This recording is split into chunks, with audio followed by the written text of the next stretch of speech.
Mesdames et messieurs, bonjour et nous espérons que vous avez très bien démarré cette nouvelle semaine. En tout cas, nous ici, nous l'avons très bien démarré et nous vous souhaitons de passer donc une très belle journée, évidemment, sans oublier nos différents programmes. Et si vous nous suivez, c'est que vous avez pris ce rendez-vous et vous avez d'ailleurs bien fait puisqu'aujourd'hui encore, nous avons ramené une thématique qui va vous intéresser. Alors, je démarre avec cette interrogation. Savez-vous que c'est durant les premières années de sa vie que l'enfant grandit et change le plus? Il peut grandir de 50 à 100 cm en moyenne durant cette période. Mais à quel âge l'enfant tient sa tête? Quand est-ce que le bébé commence-t-il à marcher? Et quand est-ce qu'il peut tenir lui-même son biberon? Quand est-ce qu'il peut commencer à dire ses premiers mots? Papa, maman, celles qui se nourrissent, qui doivent regarder, observer leurs enfants, les voir grandir, se posent certainement cette question et nous apportons réponse à vos différentes interrogations ce matin avec les experts conviés. Pour la circonstance, je suis avec Félicien Edou, qui est médecin, donc plus en service de pédiatrie. Bonjour, docteur. Bonjour, amis téléspectateurs. Bonjour, mademoiselle Togola. Ah non, c'est pas mademoiselle, c'est mademoiselle. Mademoiselle Togola. Bonjour, docteur, vous allez bien? Je me porte très bien chez vous. Ça va aussi, ça fait un moment déjà. Tout à C'est fait. les enfants de la pédiatrie qui vous ont aussi... Tout à fait, si c'est la tant période des occupé. pluies qui ont commencé. Cette période est beaucoup plus un peu bruyante en pédiatrie. Ah, ça c'est vrai. Et puisqu'on parle de développement psychomoteur, il faut bien un psychologue pour nous expliquer le côté, moi je ne vais pas dire psychiatrique, je sais pas, psychologique ou psychique. Bonjour André Aléron. Bonjour, Angèle. Vous allez bien? Ça va bien. Ah là, moi je vous ai arraché un sourire. J'espère que chez vous aussi. Nadège Ngbatine qui est là pour le mot du jour. Bonjour Nadège. Bonjour, mademoiselle Angèle. Elle est bien bonne celle-là. Bon, c'est moi qui l'ai exigé. Vous avez raison. Alors, comment vous allez? Vous Ça vous va portez bien? très bien. D'accord. Alors, voilà donc le plateau qu'on vient à la thématique du jour qui est, on va le voir avec notre réalisateur du jour, Nestor. On peut voir notre thématique. Merci beaucoup. Pédiatrie, le développement psychomoteur de l'enfant. On vous dit tout là-dessus aujourd'hui, les différentes étapes. Si vous venez de rentrer chez vous, il y a ces étapes importantes que vous devez observer chez l'enfant. Si l'enfant a du retard, vous devez commencer à vous inquiéter. Et à quel âge, à quel moment, gardez donc vos positions d'écoute. On va aller à la régie rapidement et on reviendra pour le mot du jour qui est Nadège. Pédiatre. La pédiatrie. À tout de suite.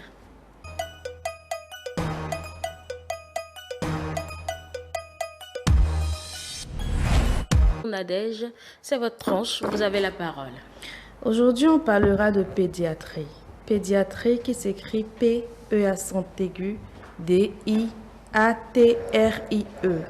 Pédiatrie, c'est un nom féminin. On dit que la pédiatrie est une branche spécialisée de la médecine qui étudie le développement neuro-sensorie-moteur et physiologique moral de l'enfant, ainsi que toute la pathologie qui y a trait. Maladies infantiles, de la naissance à la période post-pubertaire où il devient adulte. C'est la médecine des enfants, l'enfant étant défini en droit comme tout sujet âgé de moins de 18 ans, comme le stipule l'article 1er de la Convention relative aux droits de l'enfant. Le médecin spécialisé en pédiatrie s'appelle le pédiatre. La médecine pédiatrique est très différente de la médecine d'adultes puisque s'adressant à un organisme en développement et en transformation permanente, la précocité du diagnostic est ici encore plus qu'ailleurs vitale pour la santé future de l'enfant et déterminante pour le pronostic. Et la néonatologie est la partie de la pédiatrie qui s'occupe du nouveau-né. C'est la coopération entre le pédiatre et l'obstétricien qui permet de prévenir les malformations fœtales et de traiter des maladies à la naissance. Je retiens quand même que c'est une branche spécialisée de la médecine qui étudie ou traite des cas des enfants. Les cas des enfants. D'accord, merci de beaucoup. moins de 18 ans, comme le stipule l'article 1er. Ah, d'accord. De moins de 18 ans. Oui. C'est important. C'est très Donc, quand l'enfant a 18 ans, enfin, il n'est plus Il n'est enfant. plus enfant. Voilà. Donc, quand, je ne vais pas dire quand l'adulte a 18 ans, non. Je ne peux que dire que quand... Ah, d'accord. Quand l'individu a 18 ans, il n'est plus enfant. Ouais. Ah, d'accord. Ah, la pédiatrie, j'avoue que c'est une branche très intéressante qui fait qu'on est au contact des petits-enfants et on apprend à les voir grandir, à les voir se développer et faire des choses qui nous plaisent, qui nous rend heureux. C'est pour ça que je me suis dirigé vers la pédiatrie. Certes, je ne suis pas un pédiatre, mais je travaille en pédiatrie. Oui, vous allez faire certainement votre spécialisation là-dedans, puisque le lien va se faire tout de Que Dieu suite. nous prête vie. Voilà, et santé. Alors, on va y aller avec notre thématique du jour, le développement psychomoteur. Puisque nous sommes en pédiatrie, nous parlons du développement psychomoteur chez l'enfant. Vous allez plus vous occuper de la branche motrice. C'est ça, hein? Et le psychologue de la branche psychologique, psychique et tout ce qui tourne donc autour des réflexes, de l'intelligence, des observations et tout ce que vous savez. Alors, docteur, parlez-nous-en. Dites-nous tout. La croissance chez l'enfant, ça commence par quoi? De quel début à quelle fin? C'est un sujet un peu très vaste, j'avoue, mais on va essayer d'aller de façon synthétique pour permettre aux téléspectateurs de nous suivre et de pouvoir retenir quelque chose pour également les aider à observer les enfants à la maison et pour, en cas d'anomalie ou de quelque chose qui les préoccupe, ils peuvent déjà se diriger vers le service de pédiatrie pour plus d'informations. Alors, il faut savoir que quand on parle de développement psychomoteur, on parle de l'ensemble d'acquisition de l'enfant. Que ce soit motrice, que ce soit sensorielle, que ce soit intellectuelle, que ce soit affective, de la naissance jusqu'à, je vais dire, sa majorité, pour dire jusqu'à l'adolescence. Alors, il faut savoir que quand on veut parler des phases de développement psychomoteur ou comment l'enfant se développe, à quel moment ça commence, il faut déjà savoir d'abord qu'est-ce qui peut déjà influencer, parce que lorsqu'on va commencer par aborder le développement psychomoteur en vrai, on va déjà voir quel type de pathologie peut se présenter à telle période ou à telle période. D'accord. Alors, il y a 4 choses qui peuvent influencer le développement psychomoteur d'un enfant. Alors, il y a d'abord, vous devez savoir que le cerveau, c'est le moteur qui donne tout ce qui les coordonne, toutes les activités, le développement de l'enfant. Toute situation qui va alors influencer l'intégrité de ce cerveau va alors forcément avoir une répercussion sur le développement psychomoteur de l'enfant.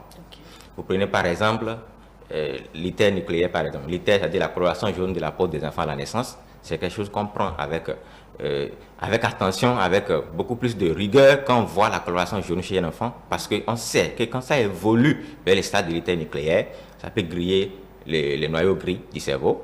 Et quand ça grille les noyaux gris du cerveau, ça va être difficile pour l'enfant. Il aura des troubles neurologiques. Ça va alors empiéter sur son développement psychomoteur. Ou, par exemple, quand un enfant naît avec une asphyxie, c'est-à-dire l'accouchement était trop long, et puis l'enfant a bu de l'eau, comme on le dit dans notre jargon, a bu de l'eau, ou qu'il n'arrive pas du tout à respirer, ou que le cerveau manque de l'oxygène, et qu'une partie du cerveau commence pas à s'altérer de façon parfois irréversible, là, forcément, ça va influencer le développement psychomoteur de l'enfant.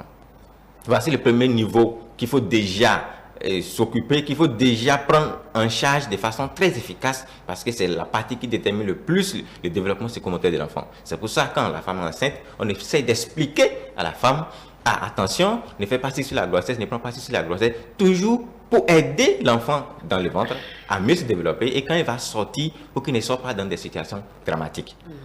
Deuxième chose, il faut, quand toutes ces organes sont en place, ces structures sont en place, il faut une maturation. Alors, cette maturation, généralement, va commencer de la tête, du haut vers le bas, ce qui va permettre à l'enfant de pouvoir tenir la tête, de pouvoir s'asseoir, de pouvoir se mettre debout et de pouvoir marcher. Et cette myélinisation-là, ça se fait de la tête vers le bas. Donc, ça aide l'enfant à pouvoir commencer par se mouvoir, commencer par faire des gestes, à commencer par se mettre debout et marcher au plus tard. Maintenant, lorsqu'il y a une situation qui va alors influencer cette maturation, là, ça va forcément altérer le développement psychomoteur et la période où l'enfant est censé tenir la tête, il ne va pas pouvoir tenir la tête. La période où il est censé s'asseoir, ça va être difficile. Se mettre debout jusqu'à marcher, ça va être difficile. Donc c'est très important également de garder en tête ce niveau-là pour pouvoir mieux comprendre au fur et à mesure que nous allons revenir, pour commencer par détailler les développements psychomoteurs. D'accord. Troisième chose, c'est le patrimoine génétique. Alors, vous devez savoir que il y a forcément une composante génétique qui intervient dans chaque famille avec ses réalités, avec ses particularités, avec ses maladies, avec ses transmissions de façon héréditaire, qui va forcément également participer également au développement psychomoteur de l'enfant. Comme on le dit souvent, les enfants du prix Nobel seront des prix Nobel. Donc, quelque chose du genre. Donc, quand il y a dans une famille certaines idées, certaines considérations, certains développements ou certaines attitudes, quand l'enfant naît, l'enfant aussi peut-être peut avoir cette attitude et développer cette attitude-là au fur et à mesure qu'il grandit. D'accord. Maintenant, le dernier élément. Enfin, Vous êtes faux, vous? Oui, c'est en français, bon, l'âme ne tombe pas trop loin du... Enfin, le fruit ne tombe pas trop loin de l'arbre. Oui, dites-moi. Alors, dernier élément qui est le plus important de développement psychomoteur, qui influence le développement, c'est l'environnement dans lequel l'enfant vit. Ok. L'environnement socio-culturel, l'environnement affectif. Alors, ça va fortement influencer le développement psychomoteur de l'enfant, surtout au niveau intelligent, au niveau des relations sociales, au niveau de comment l'enfant réagit envers les autres. Ça va fortement influencer. Et c'est l'exemple que si l'enfant vit dans un milieu où il n'y a que des frustrations, il n'y a que des colères, il n'y a que de la bagarre, il y a que l'enfant va forcément développer certains caractères, certaines attitudes qui vont forcément traiter à ce qu'il a vécu depuis l'enfance. André va insister là-dessus tout à l'heure. Le psychologue est là pour nous édifier là-dessus. C'est très important de garder ça en tête. Donc voilà un peu les 4 éléments qui peuvent influencer le développement psychomoteur. Donc au fur et à mesure que nous allons développer ces composantes de développement psychomoteur, vous allez déjà se faire une idée. Ah, si mon enfant a si, est-ce que ce n'est pas, est-ce que ce n'est pas. C'est très important. D'accord, je reviens à vous le temps de poser la question à André. L'environnement, il en a parlé tout à l'heure. C'est déjà à la naissance de l'enfant que l'environnement influence sur son développement ou bien c'est en grandissant? Déjà dans le ventre. C'est ça. Depuis le ventre. Je me demande. J'ai envie de dire depuis l'œuf. Depuis l'œuf. Oui. L'enfant entend aussi l'environnement déjà depuis l'œuf clair, embryon. Parce que là, il est très fusionnel avec la mère. Donc tout ce que la mère voit, j'ai envie de dire, il voit. Tout ce qu'elle entend, il entend. Tout ce qu'elle ressent, il ressent. Et ce qui fait souvent ici, c'est que cette fusion, j'ai envie de dire, est plus ou moins spirituelle. Si je veux dire spirituelle, je ne sais pas. Je ne trouve pas de mots adéquats on voit, vraiment je pense qu'on voit. décrire. C'est pas la liaison cordon ombilical qui crée tout ça. Déjà, quand dans le ventre, c'est comme ils font avec la mère, il fait vraiment un en termes de ressenti, d'affectivité, d'être. C'est un. C'est pour ça qu'on dit si elle souffre, il souffre. Si elle est heureuse, il est heureux. Donc l'environnement de la mère va influencer l'enfant en ce moment-là. Donc si vous faites passer une sale période de grossesse à votre épouse, vous êtes en train de créer un monstre, plus tard qui va venir vous faire payer ça. Il ne le refoule pas, dit le monstre là, vous faites peur, hein, ou bien il le cache et puis peut-être quand il va se retrouver... Bon, c'est vrai que dans le développement, on va revenir. Quand il va sortir, d'autres éléments vont concourir à ce que soit ce soit compris, ce soit pris en charge, qu'il ait compris que c'était une mauvaise période. Mais tout ça encore, ça dépend de la mère. Okay. Je m'explique. Vous voyez, vous êtes en conflit avec votre épouse, elle passe de sales moments, beaucoup de douleurs, beaucoup de difficultés, beaucoup de maladies au cours de la grossesse. Si elle estime que c'est vous la cause de sa souffrance, l'enfant enregistre que papa est mauvais. Si elle estime que c'est tel, l'enfant enregistre que telle personne, c'est vrai qu'il ne vous voit pas encore, mais il vous connaît déjà. Et dès le premier contact, il sait qui vous êtes. Vous allez constater que dès le premier contact, il va avoir peut-être rejet. Et dès que vous le touchez, vous le prenez, il va crier comme, et quand quelqu'un d'autre va venir, parce qu'il a enregistré pendant tous ces 9 mois-là que vous n'êtes pas une personne fréquentable. Mais comment il sait que c'est cette personne qui n'était pas la personne fréquentable? C'est pas la voix? Bonne question. Il y a la voix, non seulement la voix, Mais comme on dit souvent, je vais parler terre à terre pour que tout le monde comprenne, c'est comme si les enfants voient au-delà de ce qu'on peut voir. Il y a un ressenti, ils ont ce pouvoir de sentir les choses. Donc, il va percevoir, puisque tout le temps, le contact que vous aviez eu avec la mère lui a suffisamment inculqué que, lui a donné qui vous êtes en fait. Je dis, peut-être la belle-mère, peut-être une tante qui fait voir vraiment de toutes les couleurs. Vous allez voir que cet enfant, difficilement, il va avoir contact avec cette tante. Ça va être déjà la voix. Bon, la voix, elle, tout le monde le sait. Vous parlez à votre bébé, il réagit à un certain âge dans le ventre. Lorsque vous parlez, il réagit. Il peut donner des coups de pied ou bien bon. Donc, il y a la voix qui l'entend, qui va le faire réagir. Mais il faut dire que quand on dit de faire très attention aux femmes qui sont enceintes ou qui portent un enfant, c'est plus aussi pour l'enfant. Parce que tout ce que vous faites... Maintenant, c'est la même chose. Si la femme surjoue sa grossesse, elle inculque aussi ce comportement de trompeur, de falsificateur à l'enfant. Donc, pendant qu'il est là, c'est très, très, très important. Les premiers moments qu'il parle, parce que la suite, on va dire, ben, je ne sais pas, tu as pris ce comportement doux. Ok. Allons chercher très loin.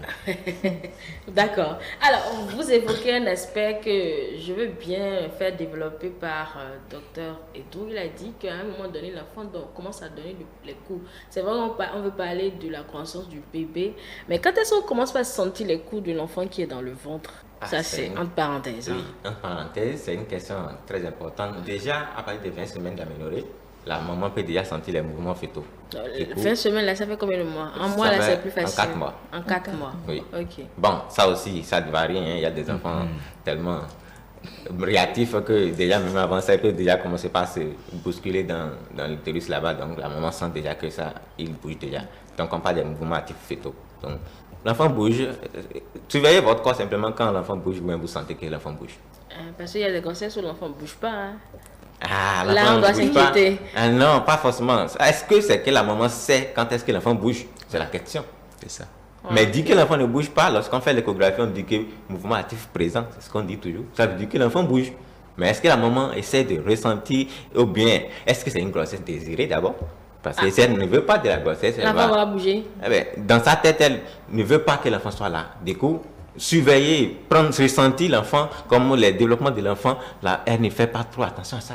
Elle ne sent même pas la grossesse. Même pas. Parfois même des dénis de grossesse, jusqu'à que c'est à l'accouchement, c'est qu'elle se dit qu'elle n'était pas enceinte. Et c'est elle accouche quand même le même jour. On en a parlé ici. Mais quand même, à des moments donnés, il y a des femmes enceintes qui ont le réflexe de toucher au moins leur ventre. Oui. À ce moment, on sent que l'enfant bouge. Qu'est-ce qu'elle est en train de dire? En touchant, qu'est-ce qu'elle est en train de dire? Est-ce qu'elle parle à l'enfant? Parce que le geste aussi, si tu veux le ressentir, il va bouger. Tu es en train de toucher.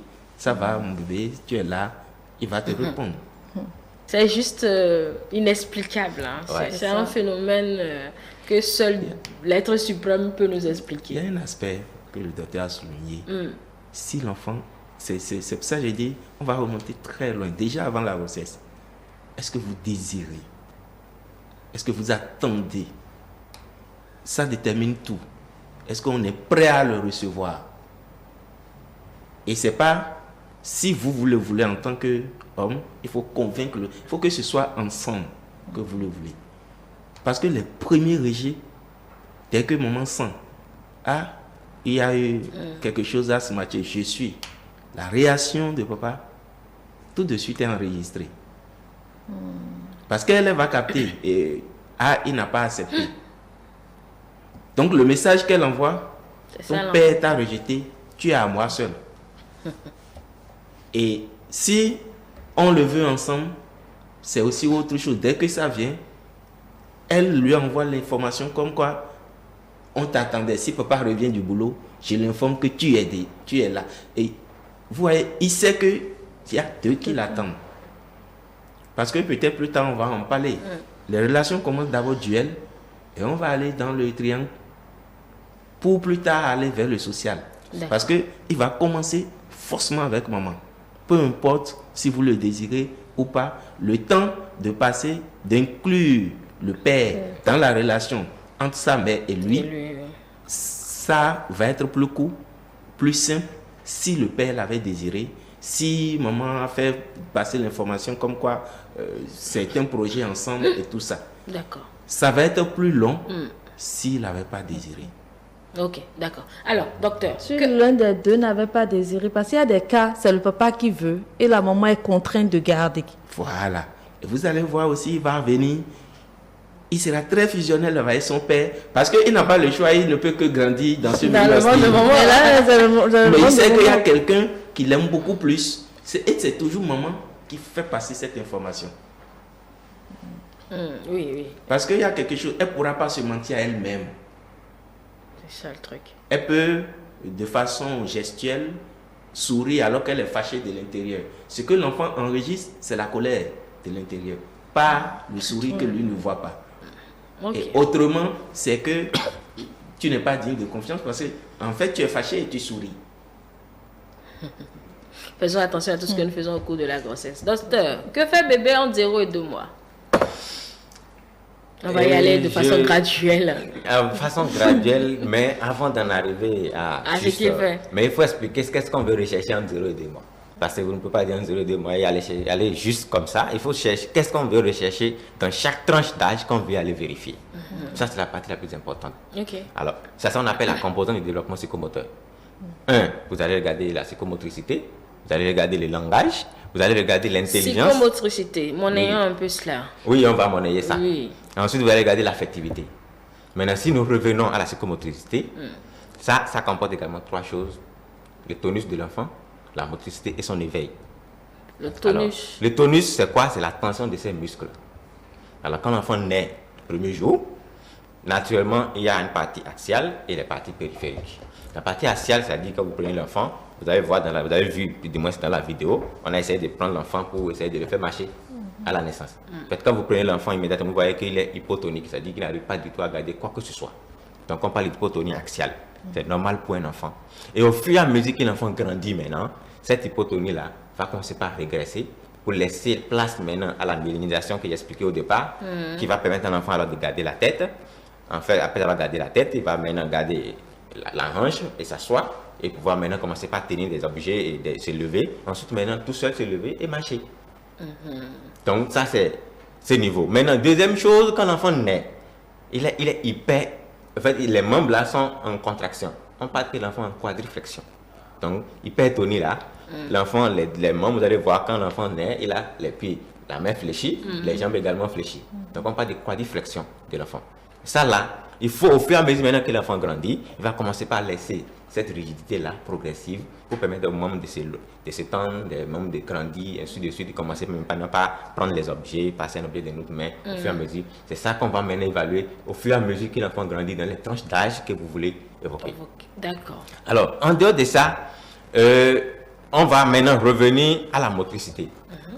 Là, la motricité, c'est comment l'enfant représente. En fait, ça représente des façons dont l'enfant se déplace, se meut. En fait, il se meut, il se tient, il se bouge, il se déplace, il gesticule. Alors, vous devez observer, parce que si votre enfant est totalement apathique et qu'il est tout le temps couché là, sans se bouger, sans se mouvoir, vous devez commencer par s'inquiéter. Alors, à la naissance, il y a des réflexes qu'on vérifie, on appelle ça des réflexes archaïques. Les moraux, les gaspillins, vous avez vu, ils ont mis de tétine dans la bouche de l'enfant pour voir comment l'enfant suce. Tout ça, c'est ce qu'on vérifie. Est-ce que l'enfant a la succion? Est-ce que l'enfant a le réflexe de pouvoir faire quelque part quand on essaie de le faire marcher? Donc, tous ces réflexes sont vérifiés. Au fur et à mesure que l'enfant grandit, on évalue ça selon les tranches d'âge pour savoir est-ce que son développement évolue comme cela se doit. Donc, rien ne vous échappe au fait en pédiatrie. Je pensais que c'était juste pour faire la vidéo qu'on a vu ces éléments-là, mais c'était des exercices importants à la croissance de l'enfant. C'est très important et c'est surtout bien vrai que sous nos cieux, ce n'est pas vraiment considéré par les parents parce qu'à la fin, quand l'enfant sort de l'hôpital, on disparaît. Ensuite, maintenant, tu les revois peut-être à 6 mois ou à 7 mois directement comme ça, quand l'enfant est malade en plus. Oui.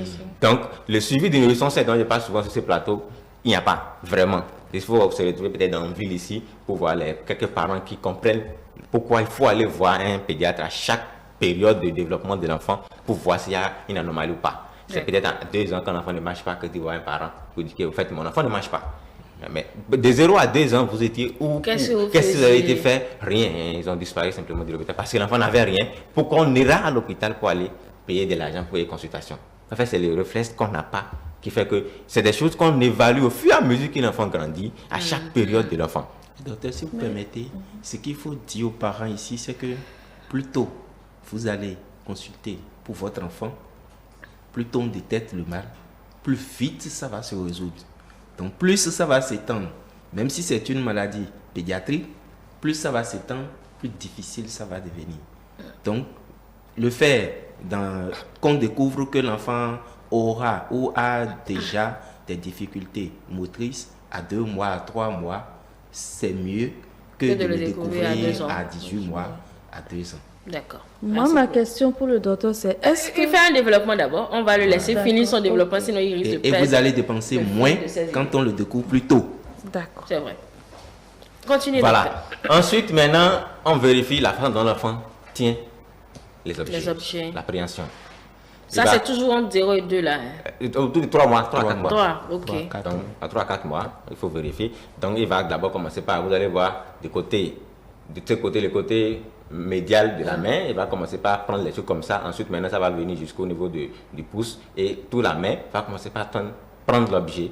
Et on parle du doigt magique de l'enfant. La main magique, vous mangez quelque chose là, il saute sur son temps, il arrache. Donc ça, tout ça là qu'on évalue au fur et à mesure. Vous avez vu dans la vidéo, on a remis un ballon devant l'enfant pour voir est-ce qu'il ira chercher.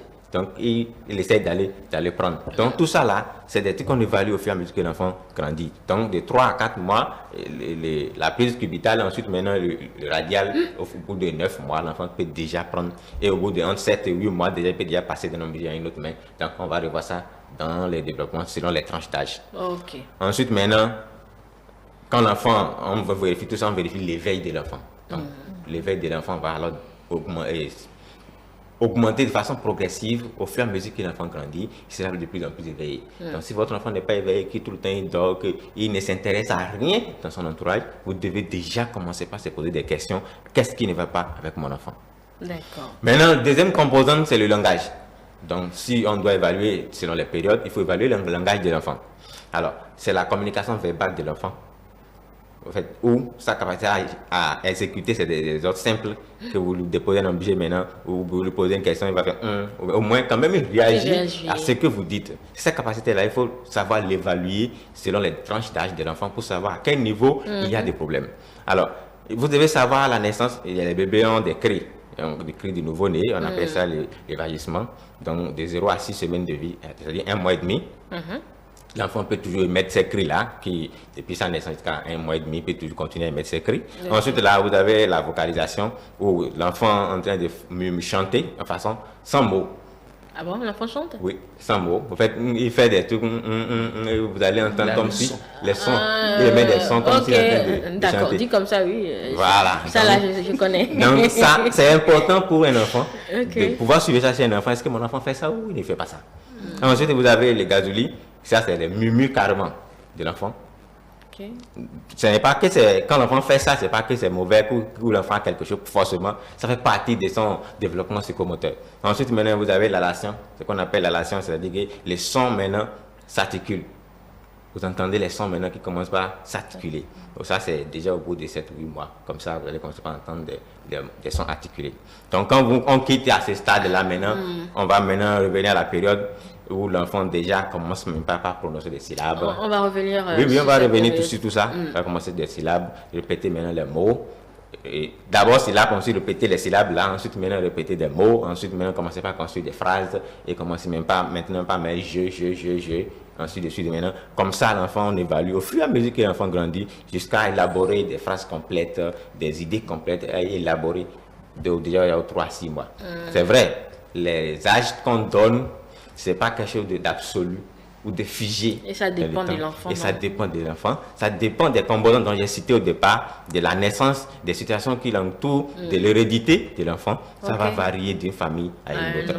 Donc, il ne faut pas se figer que si mon enfant ne s'assoit pas, par exemple, à 6 mois ou bien qu'il ne tient pas la tête à 3 mois, rond, c'est qu'il y a un problème. Il faut justement de retourner voir les situations qui accompagnent cet enfant pour s'assurer, est-ce qu'il ne va pas, est-ce que c'est pathologique ou est-ce que l'enfant va finir par tenir la tête. Tout ça là, c'est quand vous allez en consultation qu'on pourra vous aider à évaluer ces éléments-là pour vous permettre à ce qu'on évalue, on permette à l'enfant de, comme le psychologue le dit, plus tôt on découvre qu'il y a un problème, plus vite on essaie de corriger, moins vous dépensez.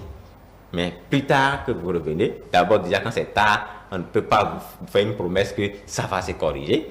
Ensuite, maintenant, vous allez dépenser plus que ça. Vous allez parcourir plus de spécialistes qu'au départ. Du coup, parfois, ça amène certains parents même à démissionner.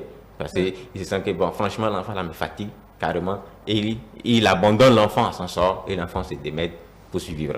Et forcément, les répercussions vont se remarquer quand il va commencer par grandir. Et de façon psychologique, personnalité, tout ça là, ça va se remarquer. Sa relation avec les autres également sera influencée. Du coup, tout ça là va conditionner l'adulte du futur. D'accord. Voilà. Nadège, je vous écoute. Nous vous écoutons. Je ne suis pas spécialiste de la chose, mais j'ai vu faire.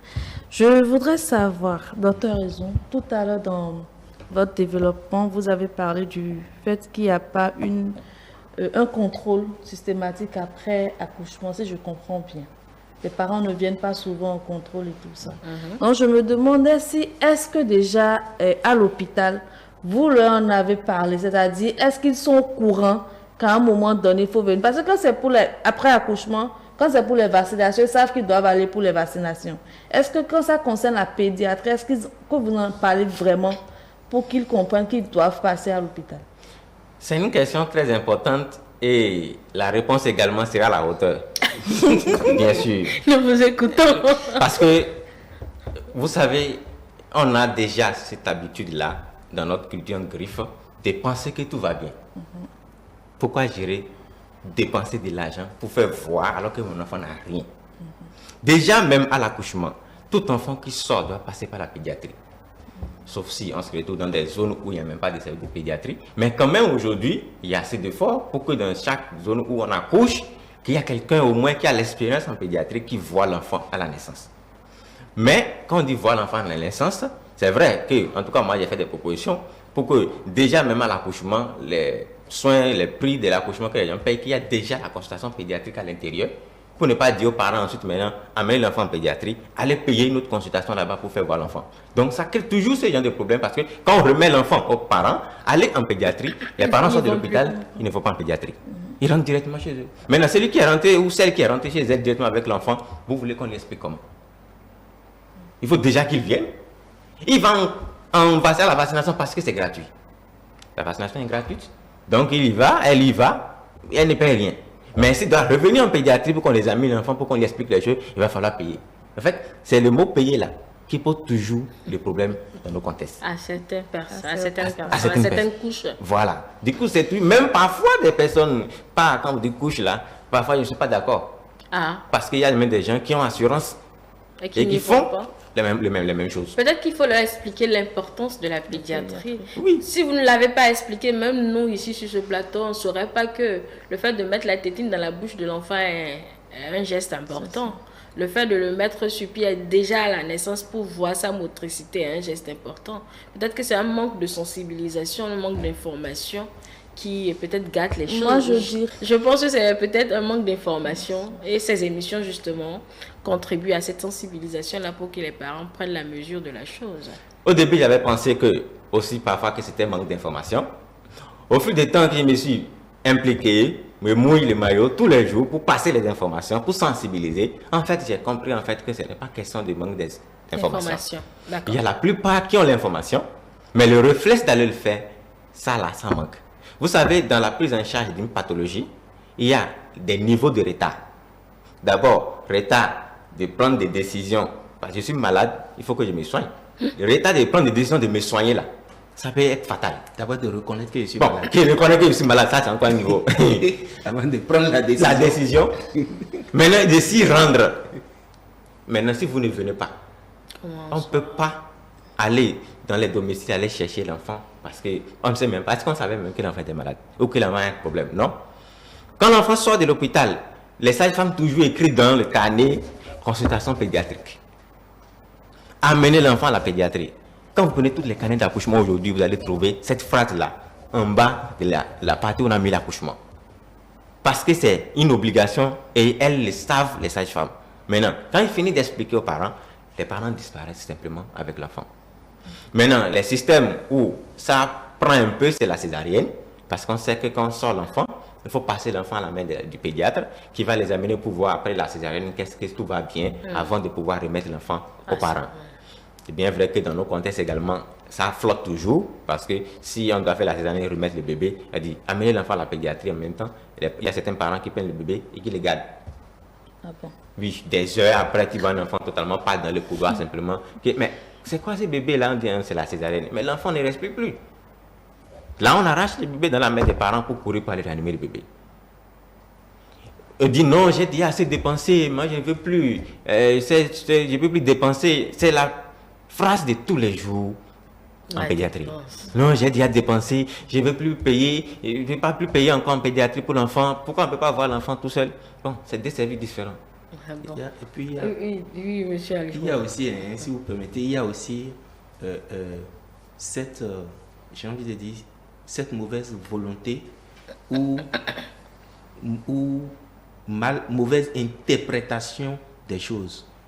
Ça nous arrive aussi. Déjà, les parents assimilent la pédiatrie à la maladie. Envoyer mon enfant en pédiatrie, c'est qu'il est malade. C'est qu'il est malade et il y aura des dépenses. Donc, quand on interprète ou qu'on on est dans cette vision-là, c'est difficile de laisser aller. Non seulement ça, mais l'autre chose qu'il faut prendre en compte ici fortement et qui tue les efforts, j'ai envie de dire, des prises en charge sous nos cieux, ce sont les pesanteurs socio-culturels. Où, comme l'enfant respire et a déjà crié, on pense que quelles que soient les difficultés qu'il aura, il y a solution à la maison. Il y a quelqu'un, quelque part à la maison, avec une feuille, avec quelque chose, qui fera quelque chose, qui sait quelque chose. On ne dit pas que ça ne marche pas. Hein? Non. C'est pas ce qu'on dit. Non, pas du tout. Mais ce qu'on dit, c'est que souvent, on est déjà dans un milieu où on a la possibilité d'avoir cette opportunité. Mais on refuse. Et comme le docteur a dit, le temps de transporter l'enfant, de remplir les formalités et d'aller dehors, vous perdez déjà le temps. Si éventuellement, vous sortez de là en disant, votre enfant se porte bien, c'est normal. Vous allez maintenant, vous êtes plus tranquille. Mais on se dit, comme c'est à l'hôpital et qu'ils sont en train de chercher l'argent, quel que soit l'état, ils vont forcément trouver quelque chose. Ils vont forcément prescrire quelque chose. Bon, comme il explique, je pense qu'il y a des étapes. Et pour vous garantir que l'enfant, parce que le médecin qui va te dire que l'enfant se porte bien à 1 jour, 2 jours, je ne vois pas ce médecin qui va prendre cette responsabilité de dire il n'a aucun problème. Il doit pouvoir faire une panoplie d'examens pour pouvoir confirmer. Parce que demain vous allez dire le médecin nous a pourtant dit que il va bien. Et si on cherche bien, ce médecin doit être, si l'enfant a un souci vraiment grave, ce médecin doit être poursuivi. Donc pour responsabilité légale, il va prendre les mesures qu'il faut. Et c'est ça que nous fuyons en disant malheureusement il y a quelqu'un quelque part qui fera quelque chose. Mais ce qu'on remarque, et ça, permettez-moi de le dire, mais souvent ça nous arrive aussi en psychiatrie, c'est que il y a un petit malaise, on va tourner chez les tradis, tourner pour aggraver cela. Et c'est quand on n'a pas de solution, on vient ici. Quand on a un petit soulagement, on retourne encore là-bas. Et le fait de faire ces allers-retours complique la situation de départ qui peut-être était une situation bénigne. Ok. D'accord. Merci André. Oui, docteur, vous allez continuer avant que André ne prenne sa question que j'ai pour lui. Oui, avant de passer ce niveau-là, vous savez, il y a un exemple que je donne souvent. La femme, elle est enceinte, et en griffe, le mari n'est jamais fidèle, en griffe aussi. Ensuite, il ramène les infections et que la femme fait des infections à répétition sur sa grossesse. Même le jour de l'accouchement, la veille, elle a fait une fièvre à 38-39 degrés qu'on a essayé de calmer. Elle a accouché dans ça comme ça. Bon, l'enfant a crié à la naissance. Il n'y avait pas de problème. Bon, pour les parents, l'enfant a crié, il n'a rien. C'est qu'il est en bonne santé. Alors, pourquoi aller en camp pédiatrique sans savoir que l'infection néonatale, materno-fétale, là, c'est quelque chose de très grave, que si la maman a fait l'infection, que l'enfant l'a pris en sortant, tout de suite, l'enfant ne va pas manifester les signes. Vous allez prendre l'enfant et rentrer, 24 heures ou 48 heures après, l'enfant va commencer par chauffer terriblement. Il va commencer par convulser. Le temps d'arriver à l'hôpital, c'est souvent trop tard. Peut-être les gemelles a déjà migré dans les méninges. Et maintenant, ça donne déjà une méningite. Et on connaît le poids de la méningite chez un enfant et les répercussions sur son développement psychomoteur. Donc, quand on dit qu'il faut toujours aller en pédiatrie, c'est que c'est nécessaire pour voir est-ce que tout va bien chez l'enfant, est-ce que vous pouvez rentrer, quand est-ce que vous allez revenir pour réexaminer encore une fois l'enfant, parce qu'il y a des signes comme peut-être on ne va pas voir tout de suite à l'accouchement, que c'est 24 heures après que les signes vont apparaître. Quand on dit rentrez, revenez demain à la même heure, on réexamine l'enfant pour voir est-ce que les signes ont apparu. Je pense que, comme on le dit tous les jours, comme les plateaux comme ça existent toujours pour continuer à sensibiliser la population. C'est vrai, il y a certaines pratiques qu'on faisait avant, il y a des gens qui essayaient de se débrouiller, mais aujourd'hui on peut faire mieux. Et on peut faire mieux là, qu'on doit intégrer dans notre comportement, dans notre façon de faire, pour donner plus de chance à l'enfant de mieux grandir, de mieux être plus intelligent, de mieux plus avoir la capacité de faire tout ce qu'on a appelé blanc en griffe. Ils arrivent à le faire, c'est parce qu'eux, ils ont déjà dépassé ce niveau et ils offrent le meilleur soin à l'enfant dès la naissance et il grandit dans de bonnes conditions. C'est pour ça qu'il devient un adulte meilleur, un adulte productif pour la nation. Donc voilà un peu ce que j'ai ajouté. Maintenant, si je continue sur la composante à évaluer au niveau, donc il y a également l'intelligence qu'on va évaluer. Et au niveau de l'intelligence, c'est la capacité de l'enfant à réfléchir, à s'adapter à une situation donnée. Donc cette intelligence va déjà partir de la naissance. Ensuite, au fur et à mesure que l'enfant grandit, il va commencer par passer à l'intelligence logique, abstraite, ainsi de suite. Donc on va revenir développer plus tard avec le psychologue. Et je suis d'ailleurs à lui. André Alironon, quels sont ces comportements qu'on doit observer chez l'enfant pour être sûr que nous avons un enfant en bon état, si on peut le dire comme ça, à part tout ce côté motricité que le docteur Edouard a cité?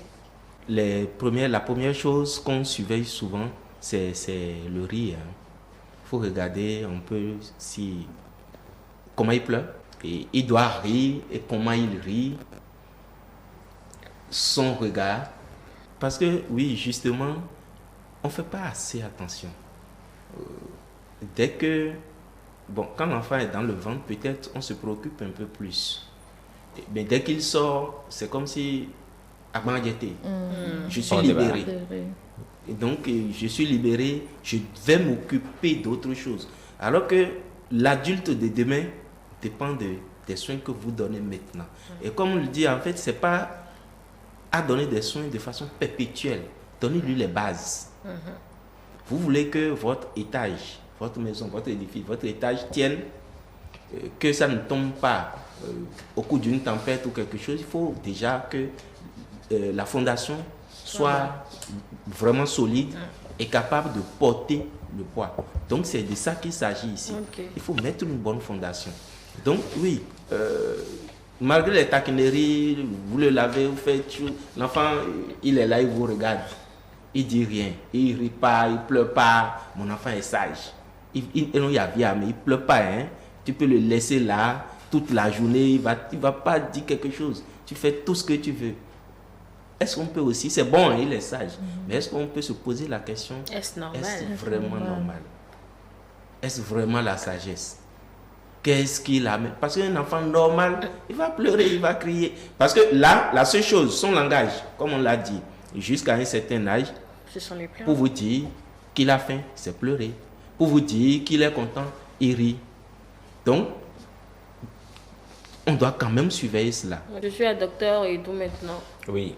La dernière composante qu'on va également évaluer, c'est l'affectivité de l'enfant, sa capacité à avoir des relations avec les autres enfants, sa mère d'abord, ensuite son père qui va former le triangle, ensuite maintenant les frères et sœurs, ensuite maintenant les choses de l'entourage. Et cette capacité-là, il faut l'évaluer au fur et à mesure que l'enfant grandit. Déjà à 3 mois, il faut l'enfant prendre conscience du visage de sa maman. Ensuite, maintenant, après le visage de sa maman, il a commencé par avoir une mémoire. Donc, il reconnaît que ce visage, c'est le visage de ma maman. après, il peut maintenant reconnaître le visage de son papa, de ses frères et soeurs. Quand il voit, il sourit, parce qu'il sait qu'au moins, ces cercles-là, c'est avec lesquels, c'est pour moi, voilà, c'est ce qui me protège, ça. Maintenant, déjà, à 9 mois, déjà, l'enfant va commencer son angoisse, avec la peur de l'étranger. Il va commencer quand il voit un nouveau visage, il va catégoriquement refuser de s'approcher. Peut-être avec le temps que la personne devient plus en plus proche de la famille maintenant, il commence par céder progressivement et s'accroche également à la personne. Donc, cette période-là également, il faut l'évaluer. Ensuite, l'enfant va passer à la négation. L'enfant dit non à tout ce que vous lui demandez. Ou bien, ne fais pas ça, non, je vais faire. Il dit non à tout. Donc, c'est la phase de négation. Tous les enfants passent par là. Donc, c'est pas parce qu'un enfant le fait qu'il faut sortir bâton maintenant, il lui casser un pied ou quelque chose. C'est son affirmation de soi. C'est ils sont en train de s'affirmer. Donc, il faut respecter. Ça va de s'affirmer. Il faut respecter également. Parce que ça, il vous respecte, vous devez les respecter aussi en retour. Ensuite, après ça, maintenant, l'enfant va prendre les consciences de son sexe, déjà 3 à 6 ans. Maintenant, c'est là que naît le complexe de Oedipe. Qu'il faut vraiment faire attention. En tout cas, le psychologue est là pour me détailler ces complexes d'Oedipe. Ensuite, maintenant, l'enfant passe à la phase de latence où il passe à l'adolescence. Ça, c'est un autre niveau encore. Il faut un autre plateau pour venir développer ce niveau-là. Ça, c'est aussi géant.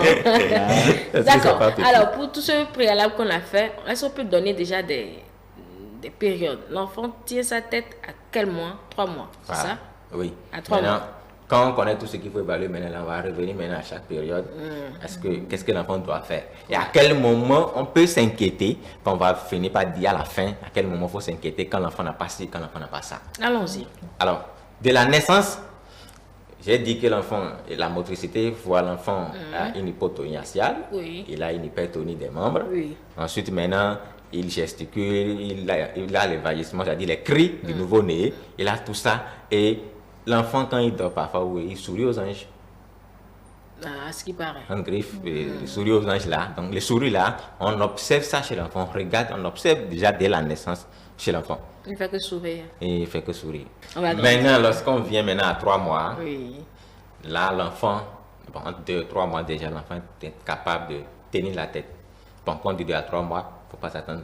Rigolo, à 3 mois. Ça peut dépasser un peu, ça peut aller à 4. Donc, ça peut aussi se faire plus tôt. Donc, chaque enfant est unique et puis en fonction de ce qu'il a reçu déjà avant la conception, pendant la conception et à l'accouchement, ça va lui permettre de mieux se développer. Ensuite, les cris également, on observe. Ensuite, maintenant, le sourire également, il faut observer. Ensuite, maintenant, il faut aussi regarder l'intelligence. L'enfant commence par se donner des intérêts à des images. C'est pour ça qu'il dit, on reconnaît déjà la face de sa maman, le visage de sa maman, il reconnaît le visage des autres. Il y a déjà un objet dans la maison, il commence par fixer, il commence par regarder, il commence des couleurs, il commence par observer des couleurs, il commence par suivre le regard. Donc, il faut évaluer tout ça à 3 mois quand l'enfant, c'est pour ça, dès la naissance, il faut revoir l'enfant immédiatement. Ça, tout dépend des situations de naissance de l'enfant. On peut revoir l'enfant 1 semaine après, ou bien lui demander de revenir à 1 mois, ou bien lui demander de revenir à 3 mois au fur et à mesure que l'enfant grandit. Donc, à chaque étape, on évalue ces éléments-là. Maintenant, lorsque l'enfant passe à 6 mois, il faut également évaluer est-ce que l'enfant déjà tient la tête. Ensuite, maintenant, il doit s'asseoir. Oui, donc, absolument. s'il tient la tête, il doit s'asseoir. Donc, il faut voir est-ce qu'il a la capacité de maintenir sa hanche pour pouvoir rester assis progressivement. Et si c'est le cas, on continue à suivre. Ensuite, dans ça, donc ça, c'est à 6 mois. S'asseoir. Il doit pouvoir s'asseoir déjà à 6 mois. Il doit pouvoir s'asseoir, c'est un mot que... Ah, d'accord. Il doit commencer. Il peut. Ah, d'accord. Vous avez raison. Hein? Sinon, on va être vraiment regardant là-dessus. Même autour de 3 mois, 4, il faut déjà aussi surveiller ses mouvements dans le lit. Il se retourne. Il se retourne. Voilà. Est-ce qu'il est un peu hyperactif dans le lit, bouge. Voilà.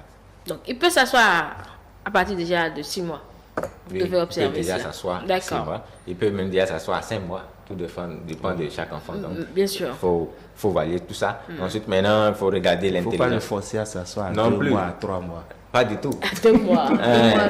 Bon, moi j'ai vu ma maman faire, on met des coussins dans un carton. Ça, il ne faut pas le forcer. On peut l'aider, on ne le force pas, on l'aide. Vous savez, un enfant qui a envie de s'asseoir, on n'a même pas besoin de l'aider. Okay. Il ne veut même pas rester couché, lui-même quitter les choses pour revenir en position assise. Là, vous savez que l'enfant veut s'asseoir. Mais si c'est vous qui l'obligez, il faut comprendre dans quelle situation l'enfant est né. Par exemple, un enfant qui a fait une méningite ou qui a fait et que vous voulez le forcer à s'asseoir, c'est vous qui avez encore aggravé sa situation. Ou bien il a fait une macrocranie, la tête est un peu plus lourde, ce qui fait qu'il a du mal à tenir, que vous l'obligez, vous risquez maintenant de luxer ces articulations du coude parce que l'enfant ne va pas vraiment tenir la tête, c'est vous qui le forcez à tenir la tête. Donc, ces genre de cas, par exemple, il faut l'apport des kinésithérapeutes pour vous aider à faire des petits mouvements pour lui montrer comment faire, pour pouvoir aider cet enfant à mieux récupérer. Donc, ne forcez pas l'enfant à faire ce que vous avez envie. Laissez l'enfant faire ce qu'il a envie de faire au moment où il a envie de le faire. Parce qu'il a l'information. Donc, tôt ou tard, il doit pouvoir le faire. L'enfant apprend par imitation. Ok. À cet âge, il apprend par imitation. Il vous voit faire, il veut faire comme. Donc, la meilleure manière peut-être de dire, il va vite marcher, il va vite s'asseoir, c'est que s'il est dans un environnement où il y a beaucoup d'enfants qui courent, qui marchent, qui viennent, il veut faire comme il veut les suivre. Donc, automatiquement, il met en branle tout ce qu'il faut pour pouvoir suivre ces derniers. D'accord. Donc, en dehors de ça, l'intelligence également, il peut évaluer. Les images, déjà, il reconnaît déjà les images. Il peut déjà préférer une image à une autre. Les couleurs, il peut déjà identifier les couleurs, aimer une couleur par rapport à l'autre. Si vous lui présentez ça là, il va faire comme s'il n'a pas vu. Mais vous présentez telle chose, là, l'intérêt est là. Donc, au fur et à mesure, il faut essayer d'évaluer ça chez votre enfant. Donc, quand l'enfant va passer maintenant à 9 mois, déjà, à 7 mois, déjà, l'appréhension commence déjà progressivement jusqu'à ce que l'enfant permette de pouvoir garder les objets, attraper les choses, passer maintenant un objet d'une autre main à une autre main. C'est là qu'il faut faire attention surtout aux parents. Parce que quand on dit les doigts magiques de l'enfant, c'est-à-dire cette préhension-là, vous pouvez mettre la bouillie chaude là maintenant. Il va mettre. Il va l'arracher et il va se renverser la bouille chaude sur le corps. Sûr. Donc, vous faites un peu une lame là, un couteau là, il va attraper. Parce qu'il va là, quand vous mettez votre doigt dans sa main, vous voyez qu'il sait très fort. Donc, il appliquera la même force sur tous les objets.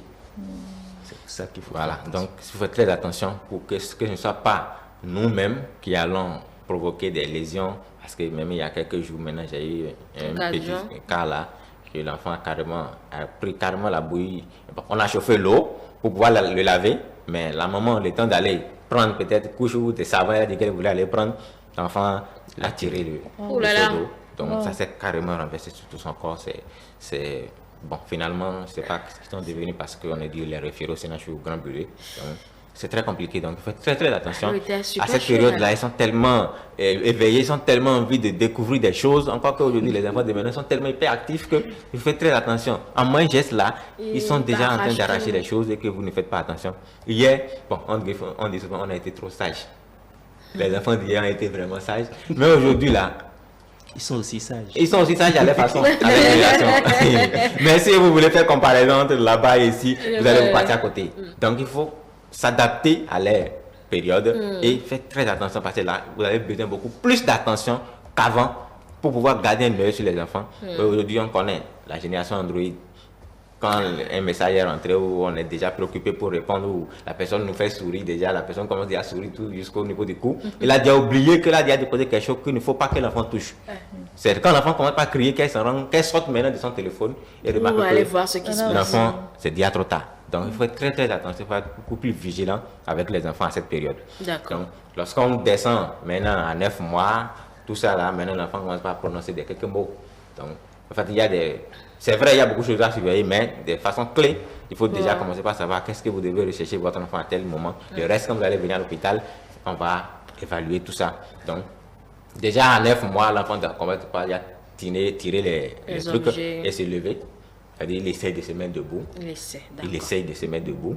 Et ne le forcez pas forcément le prendre pour mais parce que là, il y a des enfants, par exemple, qui sont en griffe à pouchou, comme on l'appelle, et qui ont bien potelés. Ils sont corpulents, voilà. Ils sont bien potelés. Et quand vous voulez forcément qu'ils se mettent debout, vous allez commencer par les mettre debout, alors que l'enfant n'est pas encore prêt pour ces gestes. Vous allez créer les pieds varums. Voilà. C'est-à-dire, le poids va commencer par peser sur les genoux.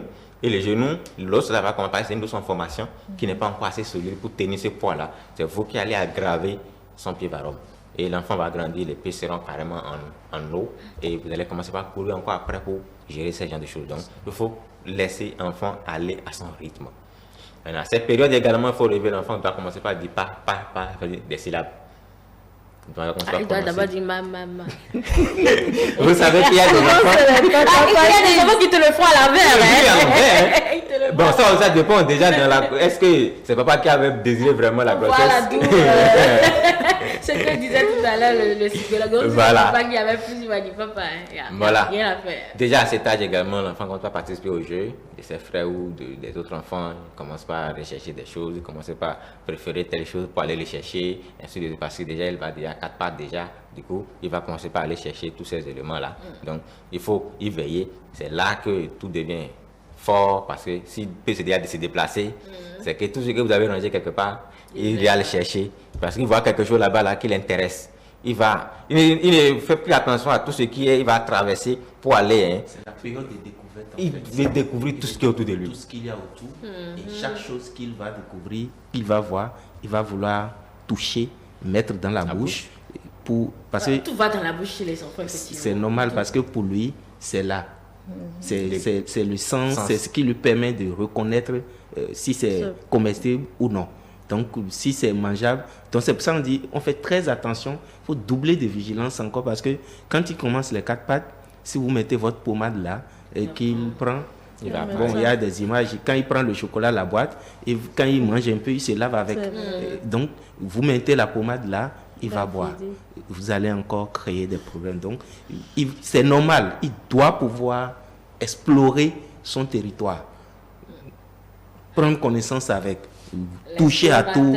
Vraiment. Dora. Donc, vous laissez le frigo à mi-ouvert, il va ouvrir, il va rentrer dedans, il va fermer.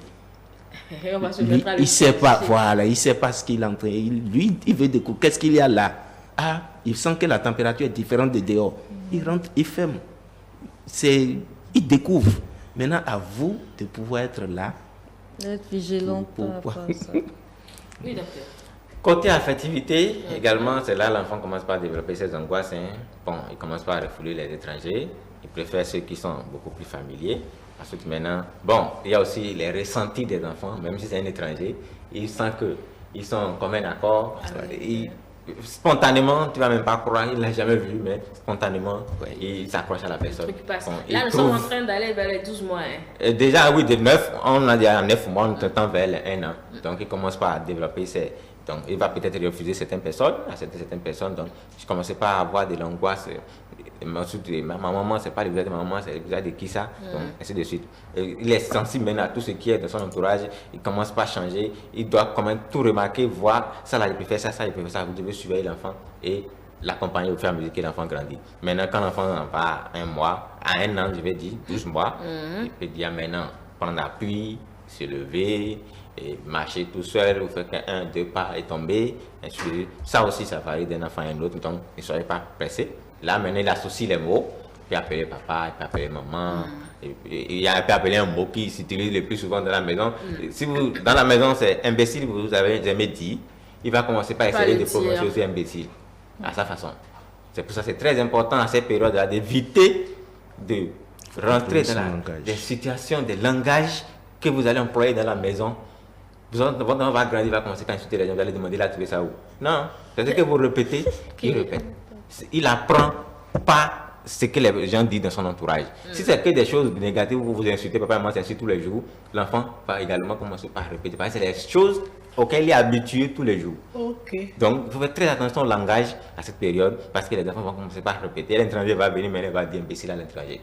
Tu as appris ça où? Vous allez voir frapper, mais c'est vous-même que lui avez appris, parce qu'il n'a pas eu l'imbécile quelque part, c'est pas de vous qu'il a entendu. Il entend, il enregistre, il essaie de répéter. Il entend, il enregistre, il essaie de répéter. C'est ce qui amène généralement chez certains enfants aînés d'une famille monogame qui ont vécu dans un milieu fermé, qu'il n'y a pas d'enfants, qu'il n'y a pas...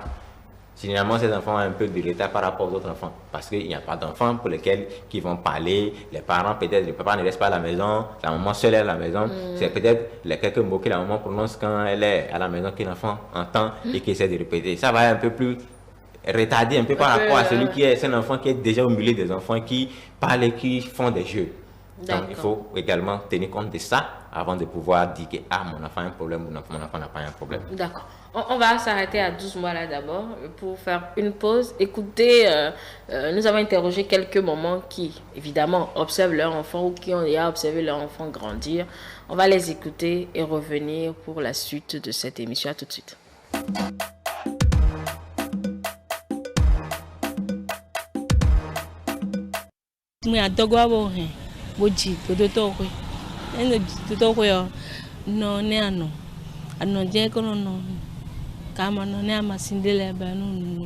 Après mon accouchement, j'ai nourri mon bébé au sein. J'ai mélangé par la suite avec des tisanes ainsi que de la bouillie.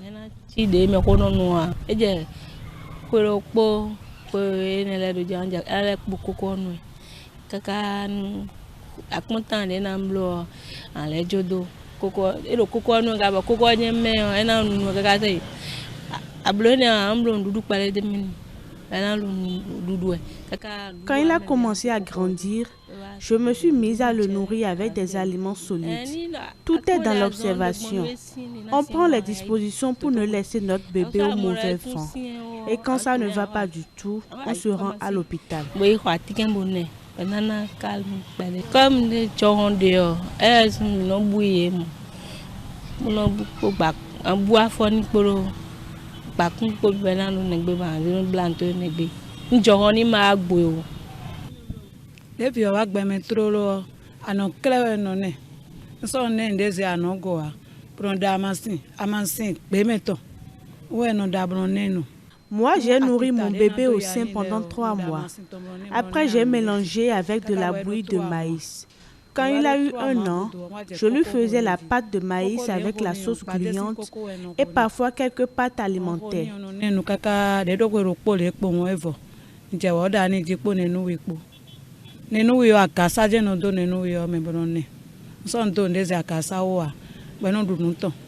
Kaka boje susuji boje zone ziji ndeno duwaje ne bondu makaloni e wa mondu debu kona eno du kaka bo ama masindi dao nondo ni newe ono ni newe kaka enabro 6 mois 3 mois no ko tamasindo flamasi bono nenu.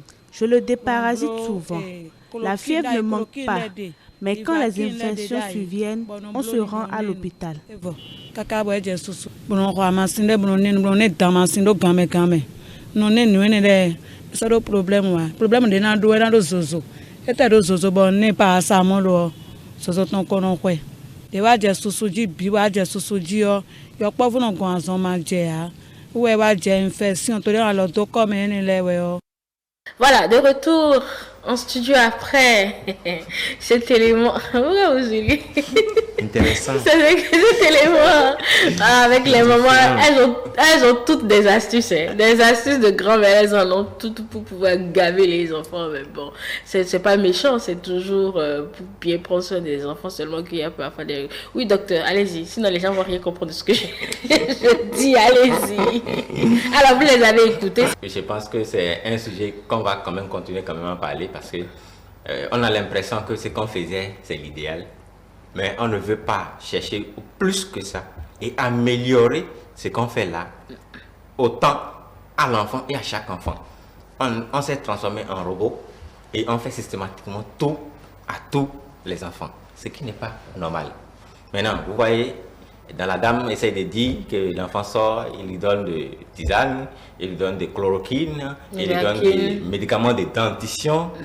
Malgré cela, donner tout cela a fait que l'enfant commençait par l'infection, il a commencé par chauffer, il a commencé par faire des diarrhées. Donc finalement, elle a compris en fait que tout ce qu'elle faisait là ne va pas quand même empêcher l'enfant de faire ce que l'enfant fait. Parce que ça fait partie du développement de l'enfant. Je vais essayer en même temps d'aborder le sujet en même temps avant de continuer sur le reste. L'enfant, à partir de... Bon, quand l'enfant est dans le ventre, la maman a déjà un système immunitaire beaucoup plus bien équipé, bien armé, avec les anticorps. Maintenant, la maman donne un type d'anticorps à l'enfant dans le ventre. Donc, l'enfant est protégé. L'enfant sort avec ses réserves d'anticorps-là à 100%. Okay. Alors, au fur et à mesure que l'enfant grandit, cette protection maternelle commence par diminuer progressivement. Si vous faites allaitement exclusif pendant 6 mois, la protection là protège l'enfant jusqu'à 5-6 mois. Maintenant, si vous avez déjà fait, déjà dès la naissance, vous avez donné à l'enfant, vous avez déjà commencé par ajouter de l'eau à l'enfant, parce que vous pensez que l'enfant a soif, vous ajoutez tout à l'enfant, vous baissez l'immunité de l'enfant, ce qui fait que déjà à 4 mois, la protection de l'enfant disparaît. Donc l'enfant là va commencer par vite faire les infections, plus que l'enfant qui a été nourri exclusivement au lait jusqu'à 6 mois. Okay. On parle de primo-infection. Ça dit que l'enfant, maintenant, quand la protection maternelle disparaît, il faut que l'enfant même rencontre les germes. Ensuite, maintenant, sécréter ses propres anticorps qui seront uniquement fétales, qui va monter progressivement jusqu'à atteindre le plateau et le protéger pour le reste de sa vie. Okay. Il va choper ces infections-là, après il va l'éliminer tout seul, vous ne saurez pas. Mais pendant cette période, l'enfant va forcément faire quelques signes. C'est la première infection. Il va chauffer, il va faire la diarrhée, il va vomir, il va faire des petits trucs. Au fur et à mesure, vous l'aidez à grandir, vous l'aidez à former son immunité, l'enfant grandit avec une bonne immunité. Mais lorsque vous restez les bras croisés, vous pensez que c'est les signes qui fait là, c'est la dentition. C'est vous qui enfoncez votre enfant. L'immunité sera faible, du coup l'enfant aura du mal à se défendre contre les infections. Donc votre enfant devient un enfant qui fait souvent des infections, qui fait souvent des abcès, parce qu'il n'arrive pas du tout à se défendre. Donc, le système immunitaire n'est pas assez mature, parce que vous ne l'avez pas aidé au moment où il fallait, vous avez croisé les bras, vous avez dit que c'est la dentition. Au même moment, vous ne pouvez pas aller chercher les médicaments en pharmacie pour empêcher la dentition, mais vous vous rendez compte en fait que ça ne va pas empêcher la dentition. Ce que vous appelez dentition là, parce qu'en fait ce n'est pas la dentition, c'est la primo-infection. On connaît les signes de la dentition, on sait ce qui peut donner la dentition. Mais si vous assimilez tout à la dentition et vous donnez tous les panoplies de médicaments, de toutes les façons, ça ne va pas empêcher l'enfant de faire la primo-infection. Il va faire sa première infection et il va continuer à grandir au mieux qu'il peut. Mais tous les médicaments que vous avez donnés là, ça vous donne l'impression qu'aujourd'hui ça ne fait rien à l'enfant. L'enfant se porte bien. L'illusion que tout va bien, c'est le grand danger. Parce qu'aujourd'hui vous ne voyez rien. D'ici 10 ans, d'ici 15 ans, les retombées. Parce que celui qui a fait les médicaments là, il a écrit que tel médicament, quand vous donnez ça, quand l'enfant n'en a pas besoin, ça peut faire telle chose. Les tisanes que vous avez mélangées, vous ne connaissez même pas la composition chimique, vous ne connaissez pas l'indication, vous ne connaissez pas les contre-indications. Quel enfant ne doit pas prendre ci, quel enfant ne doit pas prendre ça, vous ne savez pas. Et votre enfant essaie de survivre au milieu de tout ce foutu, et ensuite il essaie quand même de s'en sortir. Mais quand il franchit la trentaine, par exemple, il fait une insuffisance rénale, vous allez vous poser la question d'où est son insuffisance rénale. Mais vous ne savez pas que c'est l'accumulation de tellement de choses de 30 ans qui viennent de s'éclater. En conclusion, faites attention à ça. Faites attention aux enfants. Dans leur développement, faites-vous aider. Quand il y a quelque chose à prescrire, on va vous prescrire. Quand ce n'est pas nécessaire, on va vous dire que ce n'est pas nécessaire, il faut laisser l'enfant. Ça fait partie de son développement psychomoteur. Il va progressivement grandir et développer son immunité et devient solide comme vous et moi. D'accord. Merci, docteur Edou. Je reviendrai tout à l'heure à vous. André Alikhounou, on a parlé du développement de l'enfant déjà de 0 jusqu'à 12 mois. 12 mois, oui. On s'en est arrêté là pour le moment avant de continuer tout à l'heure. Dans tout ce qu'on a dit là, quels sont ces retards qu'on peut observer chez l'enfant et comment y remédier? Quels sont les retards? Les retards de croissance. Le retard psycho-affectif aussi se détecte très tôt. Très tôt, si on s'y prend vite. Et donc, bon, il y a plusieurs formes. Il y a plusieurs formes. Vraiment, ce qu'on évite ou qu'on ne souhaite pas du tout, c'est d'avoir cette forme très grave qu'on appelle éboïdophrénie, qui va amener l'enfant un peu comme, entre guillemets, ce qu'on appelle torosou. Bon, on n'est pas à ce niveau parce que ça se voit tout de suite à la naissance aussi. Ici, ce que je voudrais dire, c'est que lorsqu'on voit dans l'évolution de l'enfant, comme on l'a dit, le côté affectif est prioritairement apporté par les parents, l'environnement. Et l'enfant répond à ce que vous lui donnez. Il répond automatiquement. Okay. Il peut décider, je pèse bien mes mots, il peut décider d'adopter une posture si il n'a pas une réponse, je vais dire, une bonne réponse, un bon retour. Je prends des exemples simples. J'ai dit, au départ, vous allez le voir sourire, pleurer pour demander. L'enfant pleure pour vous solliciter, pour vous dire qu'il a faim. Il pleure à 8 heures et c'est à 9 heures que vous venez lui donner le sein. Parce que ça veut dire que vous ne répondez pas à son besoin. La réponse que lui, il enregistre, c'est que vous ne répondez pas à son besoin. On doit être forcément sharp. Quand il vient, il faut, à cet âge-là, vous savez, le bébé, l'enfant, pour ne pas dire le fœtus, le bébé. Oui, le nouveau-né. Le nouveau-né est l'animal le plus fragile au monde. Plus fragile que tous les autres. Donc, jusqu'à ce qu'il commence pas à avoir la maturité psychomotrice, il faut qu'on soit là pour le protéger, pour l'accompagner. Donc, jusqu'à ces 6 mois, 9 mois, il a besoin fortement de notre présence, de notre accompagnement. Et donc, nous devons être là pour lui. Quand il crie qu'il a besoin de manger, on a souvent l'habitude de dire, il vient à peine de téter. Il réclame encore. Est-ce qu'il a suffisamment tété? Maintenant, le comportement de l'enfant, il peut commencer, vous allez estimer, il faut finir de téter parce que je vais aller faire autre chose. C'est des informations il a. Il ne peut pas vous répondre en mots, mais il va téter un peu et il va vous laisser le reste. Vous allez bouger, il va vous rappeler. Il va vous rappeler, on a parlé d'affirmation de soi. Ça commence déjà là. Pour vous dire, je suis un être. Toi et moi, là, on est ensemble. Donc, je suis là aussi, occupe-toi de moi. Et donc, quand l'enfant commence par là, qu'est-ce qu'on fait? On a une mauvaise réaction. On commence déjà par punir. Il vient à peine de téter, donc je finis ce que j'ai à faire avant de venir. Il n'a qu'à pleurer un peu. C'est ce qu'on dit souvent. Merci. Enfin, les pleurs ne tuent pas l'enfant. C'est ce qu'on dit souvent. D'autres disent même que c'est un entraînement vocal. Il va mieux, il sera chanteur demain parce que là, il va bien apprendre à... c'est pas joli. Ça, c'est pas joli. Donc, vous voyez un peu, c'est déjà là. Maintenant, quand l'enfant tète, on a dit, l'enfant, il sait déjà ce qui est bon et ce qui n'est pas bon. Il a faim, vous lui donnez à téter, il tète. Vous savez, vous êtes bien nourri. Il apprécie le repas. Quand il apprécie le repas, qu'est-ce qu'il fait? À cet âge, 2 mois, 3 mois, l'enfant fait quoi? Il va mordre. C'est l'appréciation du repas. On a dit, quand il prend sa jouissance, c'est de mordre. Il prend un objet, il met dans la bouche, il mord. Il va serrer. Donc, quand il apprécie le repas, le sein, il va mordre le sein. Pour dire à maman, le seul langage qu'il dit en ce moment, merci maman. Mais la réponse... C'est vous qui l'interprétez comme ça. Parce que malheureusement, nous, on interprète tout avec une tape. Tu viens de manger et tu me mords. Mais quand vous tapez, qu'est-ce qu'il fait? Il crie. Parce que vous aviez été méchant. Lui, en mordant, il vous dit merci. D'accord. C'est pas...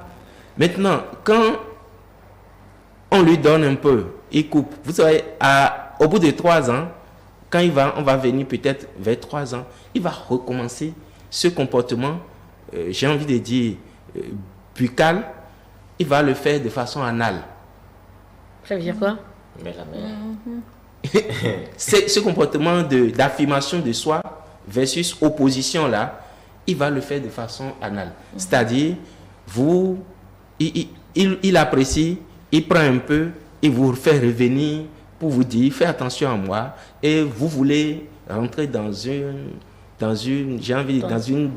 un conflit avec lui, il va juste vous prouver que c'est lui d'abord.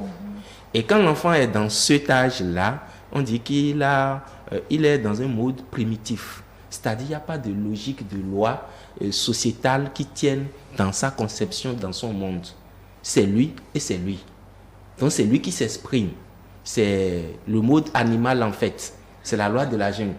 C'est qui le roi ici? Donc on doit s'occuper de moi. Donc quand il vous dit reviens pour que je t'aide encore, tu estimes que tu n'as pas... Ok, vous gérez. Mais autour de 2 ans, 3 ans, 2 ans, 3 ans là, qu'est-ce qu'il fait? C'est des choses simples. Les mamans l'expérimentent souvent. vous voulez sortir, voilà, Nadège a son plateau, elle est pressée. Elle n'a pas pris le temps hier de dire à l'enfant, aujourd'hui on va aller sur le plateau plutôt à 8 heures. On a l'habitude de venir à 10 heures. Mais hier, elle n'a pas pris le temps le soir de lui dire, on va aller à 8 heures. Elle se lève à 5 heures. L'habitude, elle le prépare à 7 heures. Mais elle se lève à 6 heures et elle commence par le préparer. Il n'est pas d'accord. Il n'a pas fini de dormir. Mais comment il va te dire qu'il n'est pas d'accord? S'il dit qu'il n'est pas d'accord, est-ce que tu vas l'écouter? D'abord, il n'a pas les paroles. Il n'a pas encore la parole. Donc, ce qu'il fait tout simplement, tu finis de l'apprêter. Il est bien sapé, puis l'urine dans tout ce qu'il a mis. Tu seras obligé de reprendre, de changer. Donc, c'est quand il sera prêt qu'on va partir. Ou, pour certains enfants encore un peu plus difficiles, il fait un peu popo. Il fait un peu. Oui, tu changes la couche. Tout. Oui. Ou, bon, il va aussi, vous allez le constater aussi, il dit qu'il veut faire popo. Vous lui donnez le pot, il reste dessus pendant 1 heure. Il fait rien. Il fait rien. Il ne pète même pas. Et vous le prenez, vous le rhabillez, il pleure, il veut faire maintenant. Bon, souvent, dans les familles modestes, vous le positionnez ici, il fait un peu, il se lève, il fait un peu ici, il fait un peu, il fait un peu, il fait... Juste pour donner du travail à un moment. Mais quand vous êtes gentil, vous lui expliquez que vous entendez, il reste dans son coin. En clair, il faut communiquer avec son enfant. Il faut lui communiquer parler le plus tôt. Et comme vous l'aviez dit, le défaut de communication ici va entraîner chez l'enfant un repli sur soi. Il va enregistrer « je ne suis pas capable ». Parce que quand il dit merci et qu'on le tape, il dit « je ne veux pas » et on dit « forcez, tu vas ». Il se dit « bon, moi je n'existe pas, je ne suis rien ». Et donc déjà très tôt, quand l'enfant commence par enregistrer ça, quand les conflits vont venir, on a parlé tout à l'heure de conflits édipiens, quand les conflits vont venir autour de 3 ans, autour de 12, 14, 15 ans, il va vous ressortir tout ça. Naturellement, en fait. C'est important pour lui d'élaborer ces conflits. Je pèse bien les mots. Quand je dis élaborer, souvent on pense qu'il faut forcément trouver bonne solution pour dire qu'il a passé bien le conflit. Non. Il peut avoir eu des difficultés même dans l'élaboration, dans la résolution de ces conflits. L'essentiel, c'est qu'il apprenne quelque chose dedans. Même dans l'échec, qu'il apprenne que ce n'est pas la bonne manière de faire. D'accord. Donc, ce n'est pas forcément la réussite. Donc, si vous voulez que votre enfant soit équilibré et qu'il évolue bien et qu'il soit très intelligent, parce que justement, après cette phase, le docteur parlait tout à l'heure de la phase de latence. Là, l'enfant, il initie. Il se met en valeur. Il est intéressé par aller apprendre. Il veut devenir pilote, il veut devenir. Il est plein dans les rêves. Et à l'école, ça marche. Et c'est l'âge fatidique pour voir déjà quelle orientation l'enfant va prendre demain. D'accord. Parce qu'à cet âge-là, il le sort totalement. Et il vous dit tout son génie, il le sort à cet âge. Mais souvent, on reste toujours dans une mauvaise communication au point où on veut guider les choses jusque-là. En fait, de la bonne communication et donner confiance à votre enfant pour qu'il puisse s'affirmer, s'afficher et faire ses choix. C'est ce que je retiens de ce développement, André Alecrono. Je reviendrai à vous. Le temps de demander à docteur Edou, parce que dans l'élément, on a entendu les mamans dire que déjà à 3 mois, c'est-à-dire l'enfant... Non, elle a dit à 3 mois, elle lui donne à téter. À partir de 3 mois, la bouillie, 6 mois, la bouillie, jusqu'à autour de 1 an, les nouilles avec Agassa. Bon, c'est un repas. En fait, la question, elle est celle-ci. À quel moment l'enfant peut commencer à prendre autre chose que les seins? Voilà. Alors, comme on l'explique toujours, tous les jours. Visite exclusive, allaitement maternel. À 3 mois, la sauce passe déjà par la bouche de l'enfant. Justement. Alors déjà, l'enfant naît et c'est que le liquide amniotique qu'il buvait quand il était dans le ventre. Il sort, maintenant on lui demande maintenant de prendre des seins. Il buvait vraiment le liquide, il boit. C'est ça. Ah, c'est son Maintenant, nom. quand il naît, vous lui changez maintenant son repas parce qu'il n'y avait plus de liquide amniotique, vous lui mettez des seins. Il prend le lait. C'est déjà difficile pour lui de s'adapter au lait que vous lui donnez. Encore que vous mangez tellement mal, on mange tellement mal pour m'inclure dedans, qui fait que ce que l'enfant prend dans les seins, il a du mal à digérer. Il y a des gens qui passent toute une journée à manger que du blé. Et maintenant, ils donnent les seins à l'enfant. L'enfant a du mal à digérer le blé, a du mal à digérer le gluten. Du coup, il commence par pleurer, il commence à faire des coliques. On recherche l'origine des coliques. Ne cherchez pas loin. Vérifiez simplement ce que vous mangez. Maintenant, le temps pour l'enfant de s'adapter à ce lait, déjà à 3 mois, 4 mois, il s'adapte et il commence pas. Vous ne lui permettez pas de passer assez de temps pour se reformer, pour s'apprêter à ajouter autre chose. 3 mois là, vous ajoutez encore la bouillie. Vous désorganisez encore complètement tout son système. Il faut qu'il recommence en cas zéro à se réadapter et au lait maintenant et à la bouillie. Et ce n'est même pas la bouillie, hein. Vous mélangez tout un cocktail, vous mettez du riz, des biscuits, des spaghettis, vous mettez tout ensemble et vous lui donnez. C'est vraiment un cocktail. Vous avez trouvé le mot juste, c'est vraiment un cocktail. Alors que vous ne savez même pas à quoi l'enfant est allergique. Hein. Vous ne savez même pas encore. Et vous avez déjà fait tout ce mélange et vous avez donné à l'enfant. Maintenant, quand l'enfant commence à faire des diarrhées, il commence à faire des infections, il commence à faire des boutons sur le corps, des érythèmes par-ci par-là, vous vous posez la question, c'est quoi le problème? Ça va être difficile pour même un agent de santé de vous aider à trouver parce que vous avez tout mélangé. Je suis qu'il y a des moments qui disent, justement, oui, hein, même avant. Les enfants ont survécu à ça. Donc, ils ont survécu. On a toujours fait ça. Justement, c'est le comportement. Allons vers le mieux. Allons vers le mieux, c'est ce qu'on demande. Faisons mieux que ce qu'on a toujours fait. Parce qu'aujourd'hui, vous avez l'impression que tout nous va bien. Non, le type digestif là, on l'a agressé, on l'a mal entretenu, on l'a mal initié au repas. Du coup, il grandit comme ça. Et l'enfant a des constipations tout le temps, jusqu'à ça finit par l'hémorroïde. Et vous pensez que vous avez mieux fait, vous avez réussi. Non, on n'a rien réussi. On a préparé ces enfants à des problèmes plus graves plus tard. Le cancer de côlon aujourd'hui, est-ce que c'est encore à l'âge très avancé? Non. Qu'est-ce qui provoque ça? Le premier facteur, c'est la constipation. C'est ce que nous mangeons, les repas que nous envoyons. Est-ce que l'organisme est capable de transformer, de métaboliser tout ce qu'on lui envoie? Il n'est pas capable. Parce que déjà, dès le bas âge, on n'a pas réussi à aider l'enfant progressivement à s'adapter. À 6 mois, même pas chercher à lui donner de l'eau. Les gens ont l'impression de dire que non, l'enfant aura soif. Non, quand la maman bien hydratée, elle dit qu'elle prend suffisamment de l'eau, comme cela c'est en fonction de son poids, et augmenter au-delà, parce qu'elle n'est plus elle seule maintenant qui a besoin de l'eau, son enfant également a besoin de l'eau. Et que le sein est bien riche jusqu'à 80% de l'eau, quand l'enfant prend, l'enfant n'a pas besoin de boire de l'eau. Mais les gens ont l'impression de dire que le sein donne soif à l'enfant. Il faut lui donner de l'eau. Il faut aller acheter l'eau minérale et donner à l'enfant. Bon, est-ce que vous savez tout ce qu'il y a dans l'eau minérale? Ou bien il faut cuire l'eau. Il faut cuire l'eau au feu. Vous savez tout ce qu'il y a dans la marmite que vous avez pris maintenant, les dépôts qui sont là maintenant que vous allez donner à l'enfant? Vous ne savez pas. Vous savez quelle capacité a sa force de pouvoir éliminer ces éléments que vous l'envoyez? Vous ne savez pas. En plus, ensuite, maintenant, vous diluez le sucre digestif. Parce que vous finissez de lui donner, vous avez dit qu'il a soif, vous mettez de l'eau. Donc vous venez de diluer le sucre digestif de l'enfant. Votre enfant aura du mal à grandir. Il peut prendre du poids, mais le poids qu'il prend, c'est un poids pathologique. Ce n'est pas un poids normal pour son âge. Parce que ce que vous lui donnez à manger n'est pas adapté à son organisme. Encore que, il faut évaluer l'état de naissance de l'enfant. Est-ce qu'il a eu de la suicide? Est-ce qu'il a eu des méningites? Tout ça là, pour réadapter l'enfant. Vous ne faites pas ça, vous mélangez tout de façon systématique, de façon robotique à tous les enfants. C'est normal que s'il y a des enfants qui vont réagir de façon négative, très négative, quand vous commencez. Hier seulement, j'ai une maman qui est venue avec un enfant de 4 mois qui convulse déjà. C'est déjà à 6 mois, elle a déjà mélangé des maïs, des mil, des sorgho, de soja, de biscuits, du riz. Elle a tout mélangé. Déjà à 3 mois, elle a commencé par donner à l'enfant.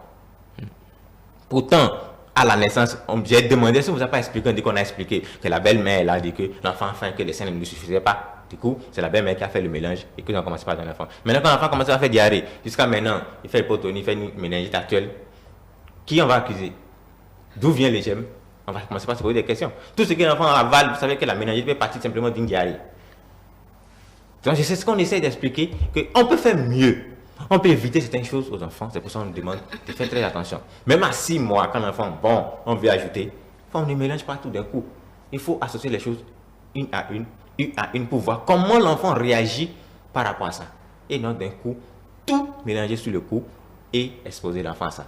J'espère que j'ai répondu à votre question. Entièrement. Donc, à partir de 6 mois, pas avant. Le message que moi je voudrais ajouter à ton développement, c'est que il faudrait qu'on comprenne tout simplement, c'est pas qu'on est en train de raconter n'importe quoi ou essayer de parler langage de blanc pour que ce qui a toujours été fait, certains vont dire, ben, c'est ce qu'on t'a fait toi-même.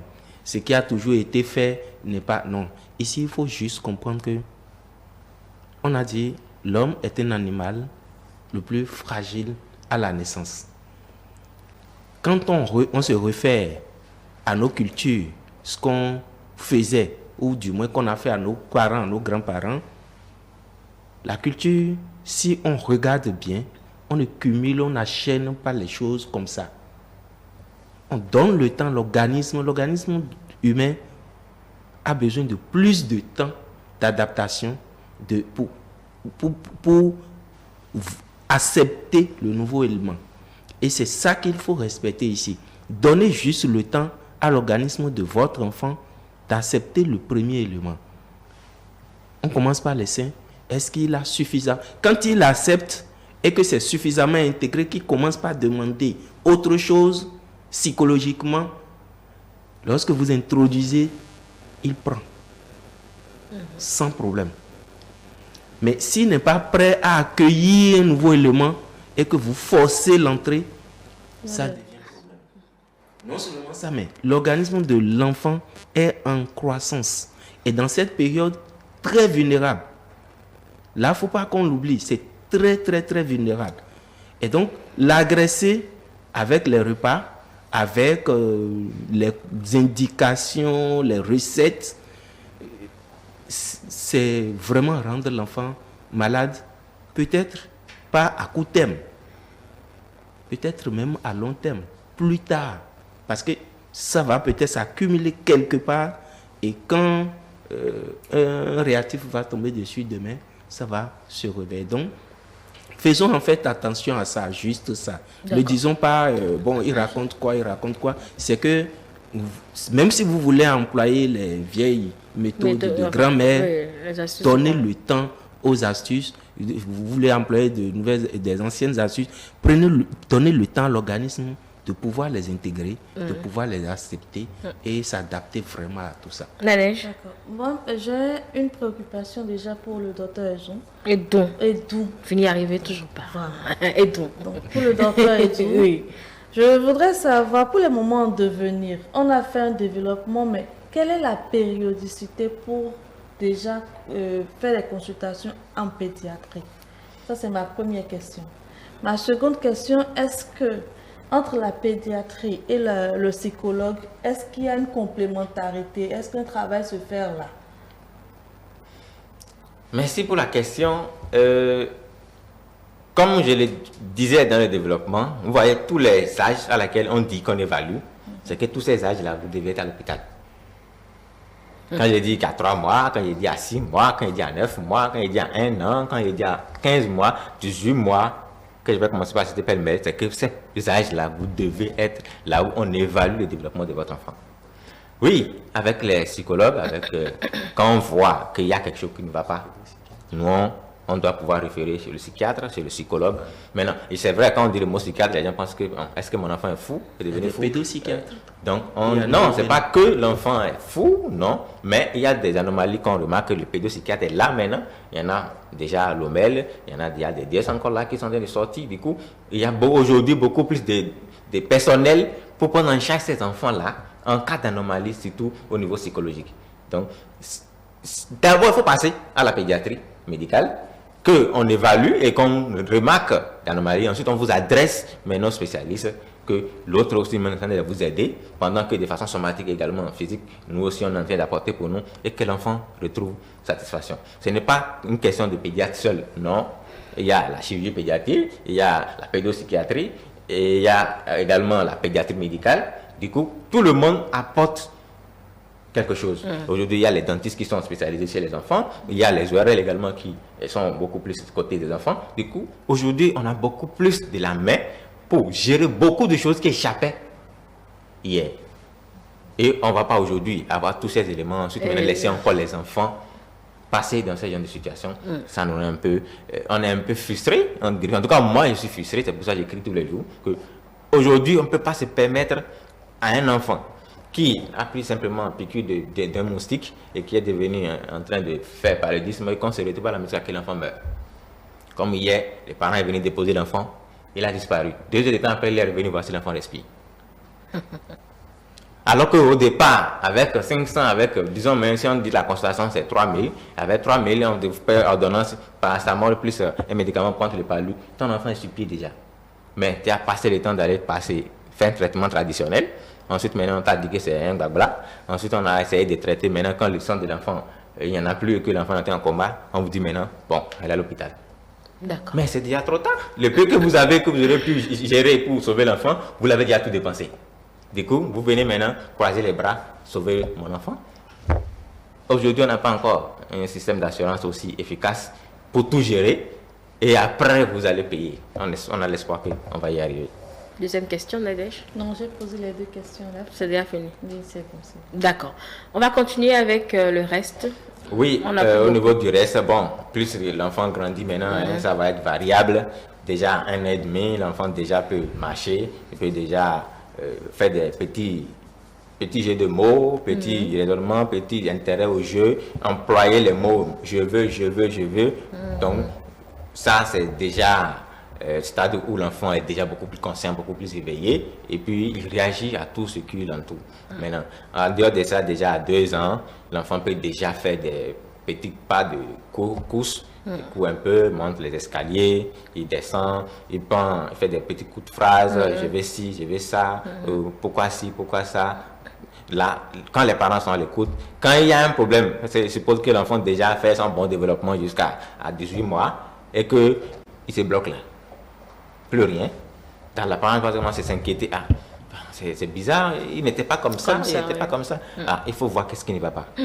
Bon, d'autres qui n'ont même pas le temps de regarder, est-ce qu'ils restent à la maison? Est-ce que le boulot leur permet de voir l'enfant? Bon, ils viennent, ils repartent simplement. Ceux-là n'arrivent pas à remarquer quoi que ce soit. Bon, s'ils ont la chance d'avoir une nounou qui est un peu plus le reflet d'observer correctement les enfants, peut déjà signaler, ah, l'enfant fait telle chose, l'enfant fait telle chose. Bon, ils vont dire, bon, nous aussi on a grandi, on n'a plus par là, il faut le laisser. Il y a des comportements comme ça qui n'aident pas l'enfant à s'adapter, à se réinsérer de façon socialement et que ça empiète sur son développement après. Mais comme nous, dans nos contextes, si c'est quand on est devenu fou, on n'est surtout pas chez les psychologues. Et quand il dit psychologue, c'est que ça veut dire qu'il est en train de m'appeler comme un fou. Du coup, c'est tout là, c'est tout dans notre tête, ce qui fait qu'on n'arrive pas à aller demander de l'aide au moment où il le faut. Absolument, oui. Quand c'est encore tôt, qu'on peut le prendre en charge de façon très simple, à moins de coût, on attend d'abord que tout se complique et que maintenant l'enfant fugue de la maison et qu'il ne reste plus à la maison, il ne commence pas à passer des caricatures à filmer. Et ensuite, l'enfant commence même pas à venir demander l'aide au pédopsychiatre. Alors que les signes d'alarme là, c'est depuis un bon moment et ça se fait ressentir. Mais quand vous n'avez pas prêté attention, c'est déjà trop tard. Vous êtes obligé de courir derrière maintenant les traitements. Ok.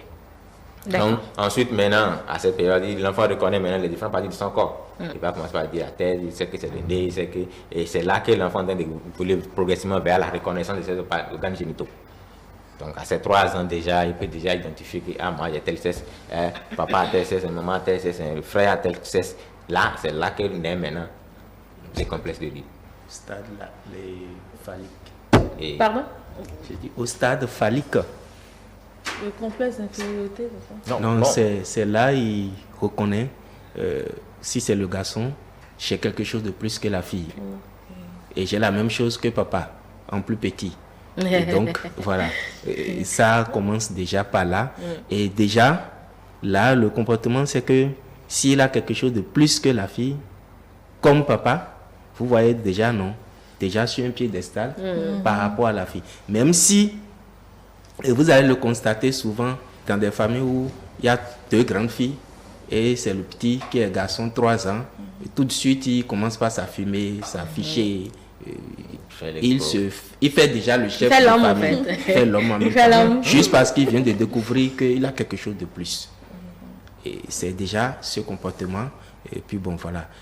Mais est-ce qu'on l'explique, le complexe d'Oedipe? Mais évidemment, puisque ça fait partie. On y est. Ok. C'est un mot simple, un mot très simple, c'est la partie où l'enfant de sexe opposé est complice aux parents de sexe opposé. Le garçon aime sa mère et il veut pas en ce moment partager sa mère avec son père. Il prend le père pour rival. Du fait aussi que maman va être beaucoup plus attachée à lui, moins attentionnée à papa, le privilégié par rapport à l'affectivité. Il se croit propriétaire de maman. C'est son épouse, c'est pas pour donc. Souvent, il rentre en conflit avec papa. Et c'est là les papas deviennent jaloux de bébé. Pas se fâcher, pas commencer par être agressif, comportement qu'il faut surtout pas avoir parce que ça lui donne raison que tu es venu sur son territoire. Et souvent, il aime se mettre au milieu des deux parents, à apporter tout le soin à maman pour qu'elle détourne son attention de papa. Bon, c'est ce conflit. C'est l'inverse chez la fille qui va être beaucoup plus sur papa. À toucher toutes les parties non autorisées pour montrer à maman que elle est capable de le faire au grand jour, etc. Et que, bon, c'est papa, lui, appartient. Donc, il y a ce petit conflit-là qui naît où... On va rappeler la période d'âge. On a dit quel âge?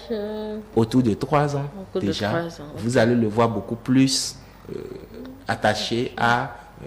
et puis, bon, voilà. Il veut la filmer. Là, qu'est-ce qu'on dit tout simplement aux parents? C'est pas de rentrer en conflit, de rentrer en guerre avec l'enfant. Souvent, c'est le parent de sexe opposé qui aide la résolution. Quand c'est le petit garçon, c'est maman qui, par son comportement, parce qu'on a dit l'enfant apprend par imitation. Oui. Si en ce moment, à cette période, vous avez honte de faire bisous à votre mari devant votre garçon, vous êtes en train de lui donner raison. Il faut embrasser votre mari devant lui et lui faire comprendre que c'est lui mon mari. Et donc, si vous avez l'habitude d'embrasser votre garçon sur la bouche, commencez par l'embrasser sur la joue, sur le front et embrasser son père sur la bouche. Pour lui faire comprendre que... Pourquoi tu ne m'embrasses pas sur la bouche et tu embrasses papa sur la bouche? Parce que c'est lui mon époux, parce que c'est lui mon mari. Et pour qu'il comprenne que vous appartenez à son père et qu'il commence par mettre dans sa psychologie qu'il va aller chercher son épouse plus tard. Donc, commencez déjà le détachement à partir de là.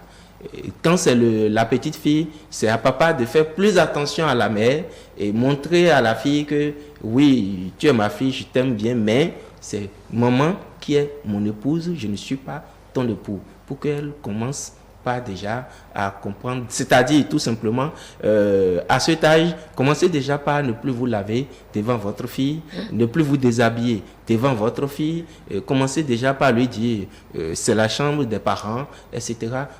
Et commencez déjà par avoir des gestes affectueux avec votre femme devant elle. Pour qu'elle comprenne. Je ne dis pas d'aller faire l'amour devant les enfants, hein. C'est pas ça. Vous n'avez pas encore dit ça. Un bisou sur la bouche, c'est pas encore catastrophique. Et donc, il faut commencer par avoir ces comportements pour amener l'enfant à intégrer que il va aller chercher. Parce que plus tard, ce qui va se passer, lorsqu'il ne résout pas, comme je le dis correctement, cette période-là, ça va revenir à l'adolescence. Et cette période adolescente est, entre guillemets, très dangereuse pour notre évolution parce que c'est la période où on est et on n'est pas. D'accord. Et c'est la période où on est le plus vulnérable, le plus simple, le plus seul au monde. On va revenir là-dessus parce que nous avons une autre thématique sur la puberté à venir. Donc rassurez-vous, on aura le temps d'en parler. Donc sur le complexe d'Oedipe, on peut dire que c'est le moment de couper définitivement le cordon. Non, on ne peut pas couper définitivement le cordon ombilical en ce moment. Mais on va commencer déjà par appliquer la rupture. Le cordon va être définitivement coupé, que vous le vouliez ou non, au niveau de l'adolescence. Okay. Maintenant, comment vous coupez? Est-ce que vous vous entendez pour couper peut-être qu'on va venir sur l'adolescence, parce que c'est là que soit l'enfant va prendre totalement la clé des champs, soit vous allez vous entendre et puis ça va faire chose. Mais toujours est-il qu'il faut pouvoir le couper à l'adolescence, parce qu'on retrouve des adultes qui ont toujours leur cordon ombilical avec surtout leur mère. C'est toujours là, et quand il ne voit pas maman, il ne peut pas manger, il n'a pas vu maman 2 jours, maman est malade maintenant, et puis bon, on est toujours, et puis bon, les parents aussi disent c'est mon enfant, donc il n'a pas encore fini il ne sort pas encore des jupes de maman, ça va être difficile pour lui de pouvoir donner cette affection-là à ses enfants, parce que lui-même, il est encore en quête de l'affection là derrière ici. Donc il faut faire très attention. On commence par couper, mais nous ne coupons pas de façon conflictuelle, agressive. Ça va déclencher chez l'enfant une opposition, parce qu'il est déjà dans la période de je suis quelqu'un, je m'affirme. Oui, absolument. Donc, il faut le faire vraiment en négociant avec lui. Alors, on va finir parce que nous avons une rubrique que nous devons exécuter. Il s'agit du quiz. J'y tiens. On doit sortir du débat. Alors, je vous laisse conclure, Nadège, avec Dr Edou. Je laisse la parole. Évidemment, oui. Ok. Bon, si j'ai quelque chose à ajouter, en dehors de tout ce qu'on a déjà dit, c'est déjà de savoir que le suivi du nourrisson sain, c'est très important pour évaluer le développement psychomoteur de l'enfant. Ce ne serait pas au moment où l'enfant est malade qu'on va évaluer. Parfois, l'évaluation n'est pas surtout ce qu'on recherche, parce qu'il faut déjà connaître l'enfant au préalable. Ensuite, maintenant, quand il vient dans une situation qui n'est pas la situation qu'on s'attendait, on pourra se poser des questions. On pourra faire une comparaison par rapport à son développement d'avant et le développement de maintenant, pour permettre alors de dépister très tôt les anomalies, pour une meilleure correction, pour donner plus de chances à l'enfant de mieux grandir.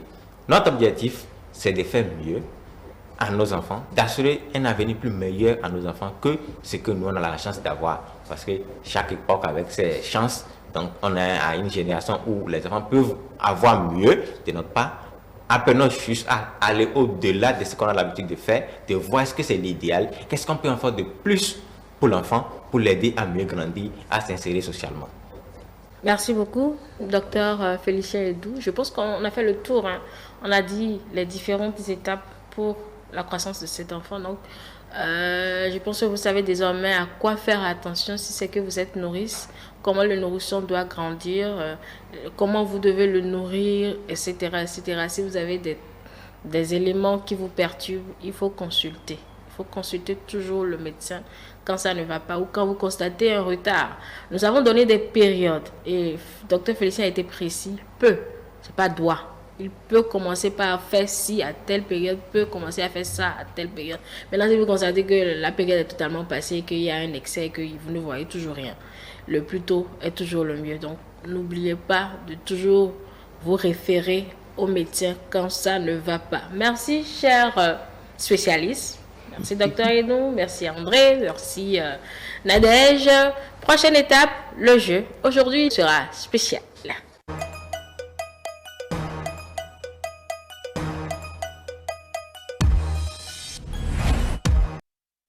De tricher. Alors, vous savez l'exercice que vous voulez faire? Qui peut deviner? Bon, docteur, vous avez triché. Non, je n'ai rien vu. Non, dites. Vous écrivez quelque chose. Oui, j'écris votre. Alors, je vous écris quelques exercices de diction. Oui, nous allons bien prononcer les mots aujourd'hui. Chacun va prendre son mot. Donc, je me permets de le couper devant vous. C'est rien de compliqué. On va voir qui va le prononcer bien ou pas. Est-ce que j'ai besoin de couper même? Je ne pense pas, mais bon, comme j'ai commencé, je donne quoi à qui? Tenez pour vous. Je vous l'explique. C'est en 3 secondes.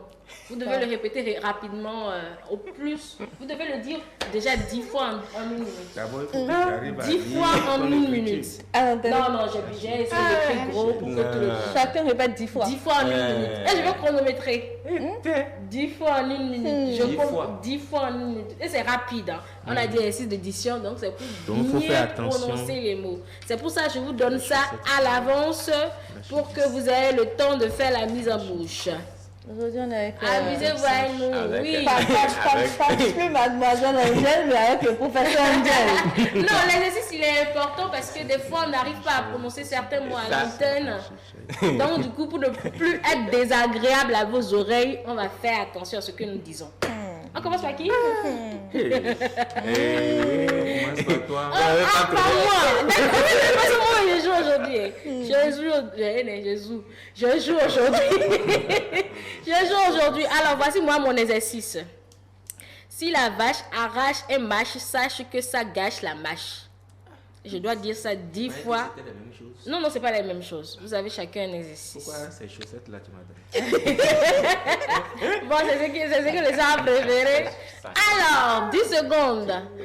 Est-ce que le réalisateur peut nous donner un chrono? Bon, c'est pas grave. On va faire ça. On va coller. Simon, mon cher, il faut me trouver un chrono. 1 minute, je dois le dire 10 minutes. Je dois le dire 10 fois en 1 minute. Attendez, c'est l'exercice d'édition, vous pouvez. C'est chacun pour lui. Alors, Simon, si c'est bon, les téléspectateurs n'ont pas besoin de te voir. Mais si c'est bon, dis-moi, je commence. 1 minute rigoureusement. Si la vache arrache et mâche, sache que ça gâche la mâche. C'est pas facile. C'est bon?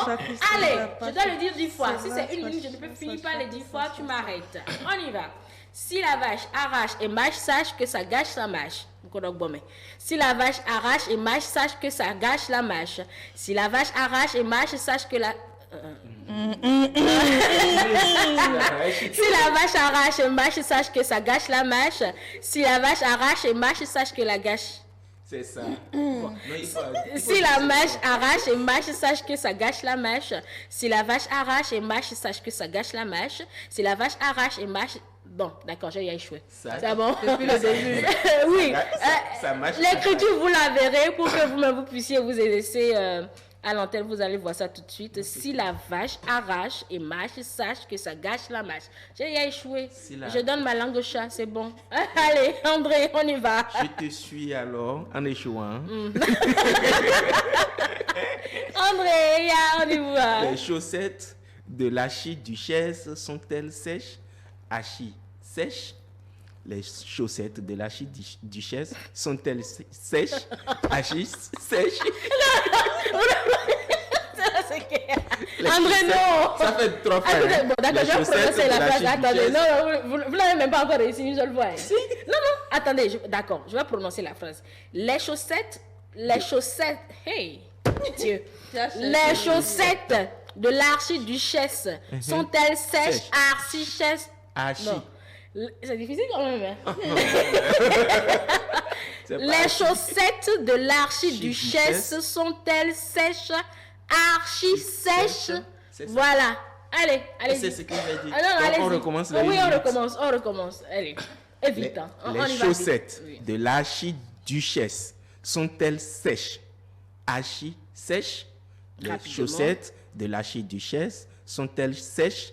Archi-sèches. Les chaussettes de l'archiduchesse sont-elles sèches? Archi-sèches. Les chaussettes de l'archiduchesse sont-elles sèches? Archi-sèches. Les chaussettes de l'archiduchesse sont-elles sèches? C'est bon. Sèches. Les chaussettes de l'archiduchesse. Tu as déjà fait 1 minute? Non, tu n'as pas fait 1 minute, mais tu as Je suis déjà à 7 fois, non? Non, tu as raté 3 fois. Docteur Edou, on reporte 1000 fois, ça va tomber sur toi. Ça va tomber sur toi. Allez, docteur, on y va. L'objectif, c'est de réussir au moins à dire ça 7 fois sans fauter. Bon, moi, je n'ai pas pu. Sans fauter. André n'a pas pu, donc c'est... Non, mais je répète votre exercice à vous. Pour que les télé... Tu n'as pas sèche, tu n'as pas duchesse. Alors, voilà l'exercice du docteur. Un chasseur sachant chasser sans son chien doit savoir chasser avec son chien. 7 fois d'affilée sans faute. Docteur, top, c'est parti. La phrase là, c'est comme Un chasseur sachant chasser sans son chien doit savoir chasser avec son chien. Un chasseur sachant chasser sans son chien doit savoir chasser avec son chien. Un chasseur sachant chasser sans son chien doit savoir chasser avec son chien. Un chasseur sachant chasser sans son chien doit savoir... C'est bon. C'est bon, vous avez rien fait. C'est bon. Oh, ça là, il n'a pas encore fait erreur. Si, c'est mal dit. Tu n'as pas dit Non, de tout répéter dans l'ordre. On sort les sons, non? Non, on ne sort pas les sons. Hein?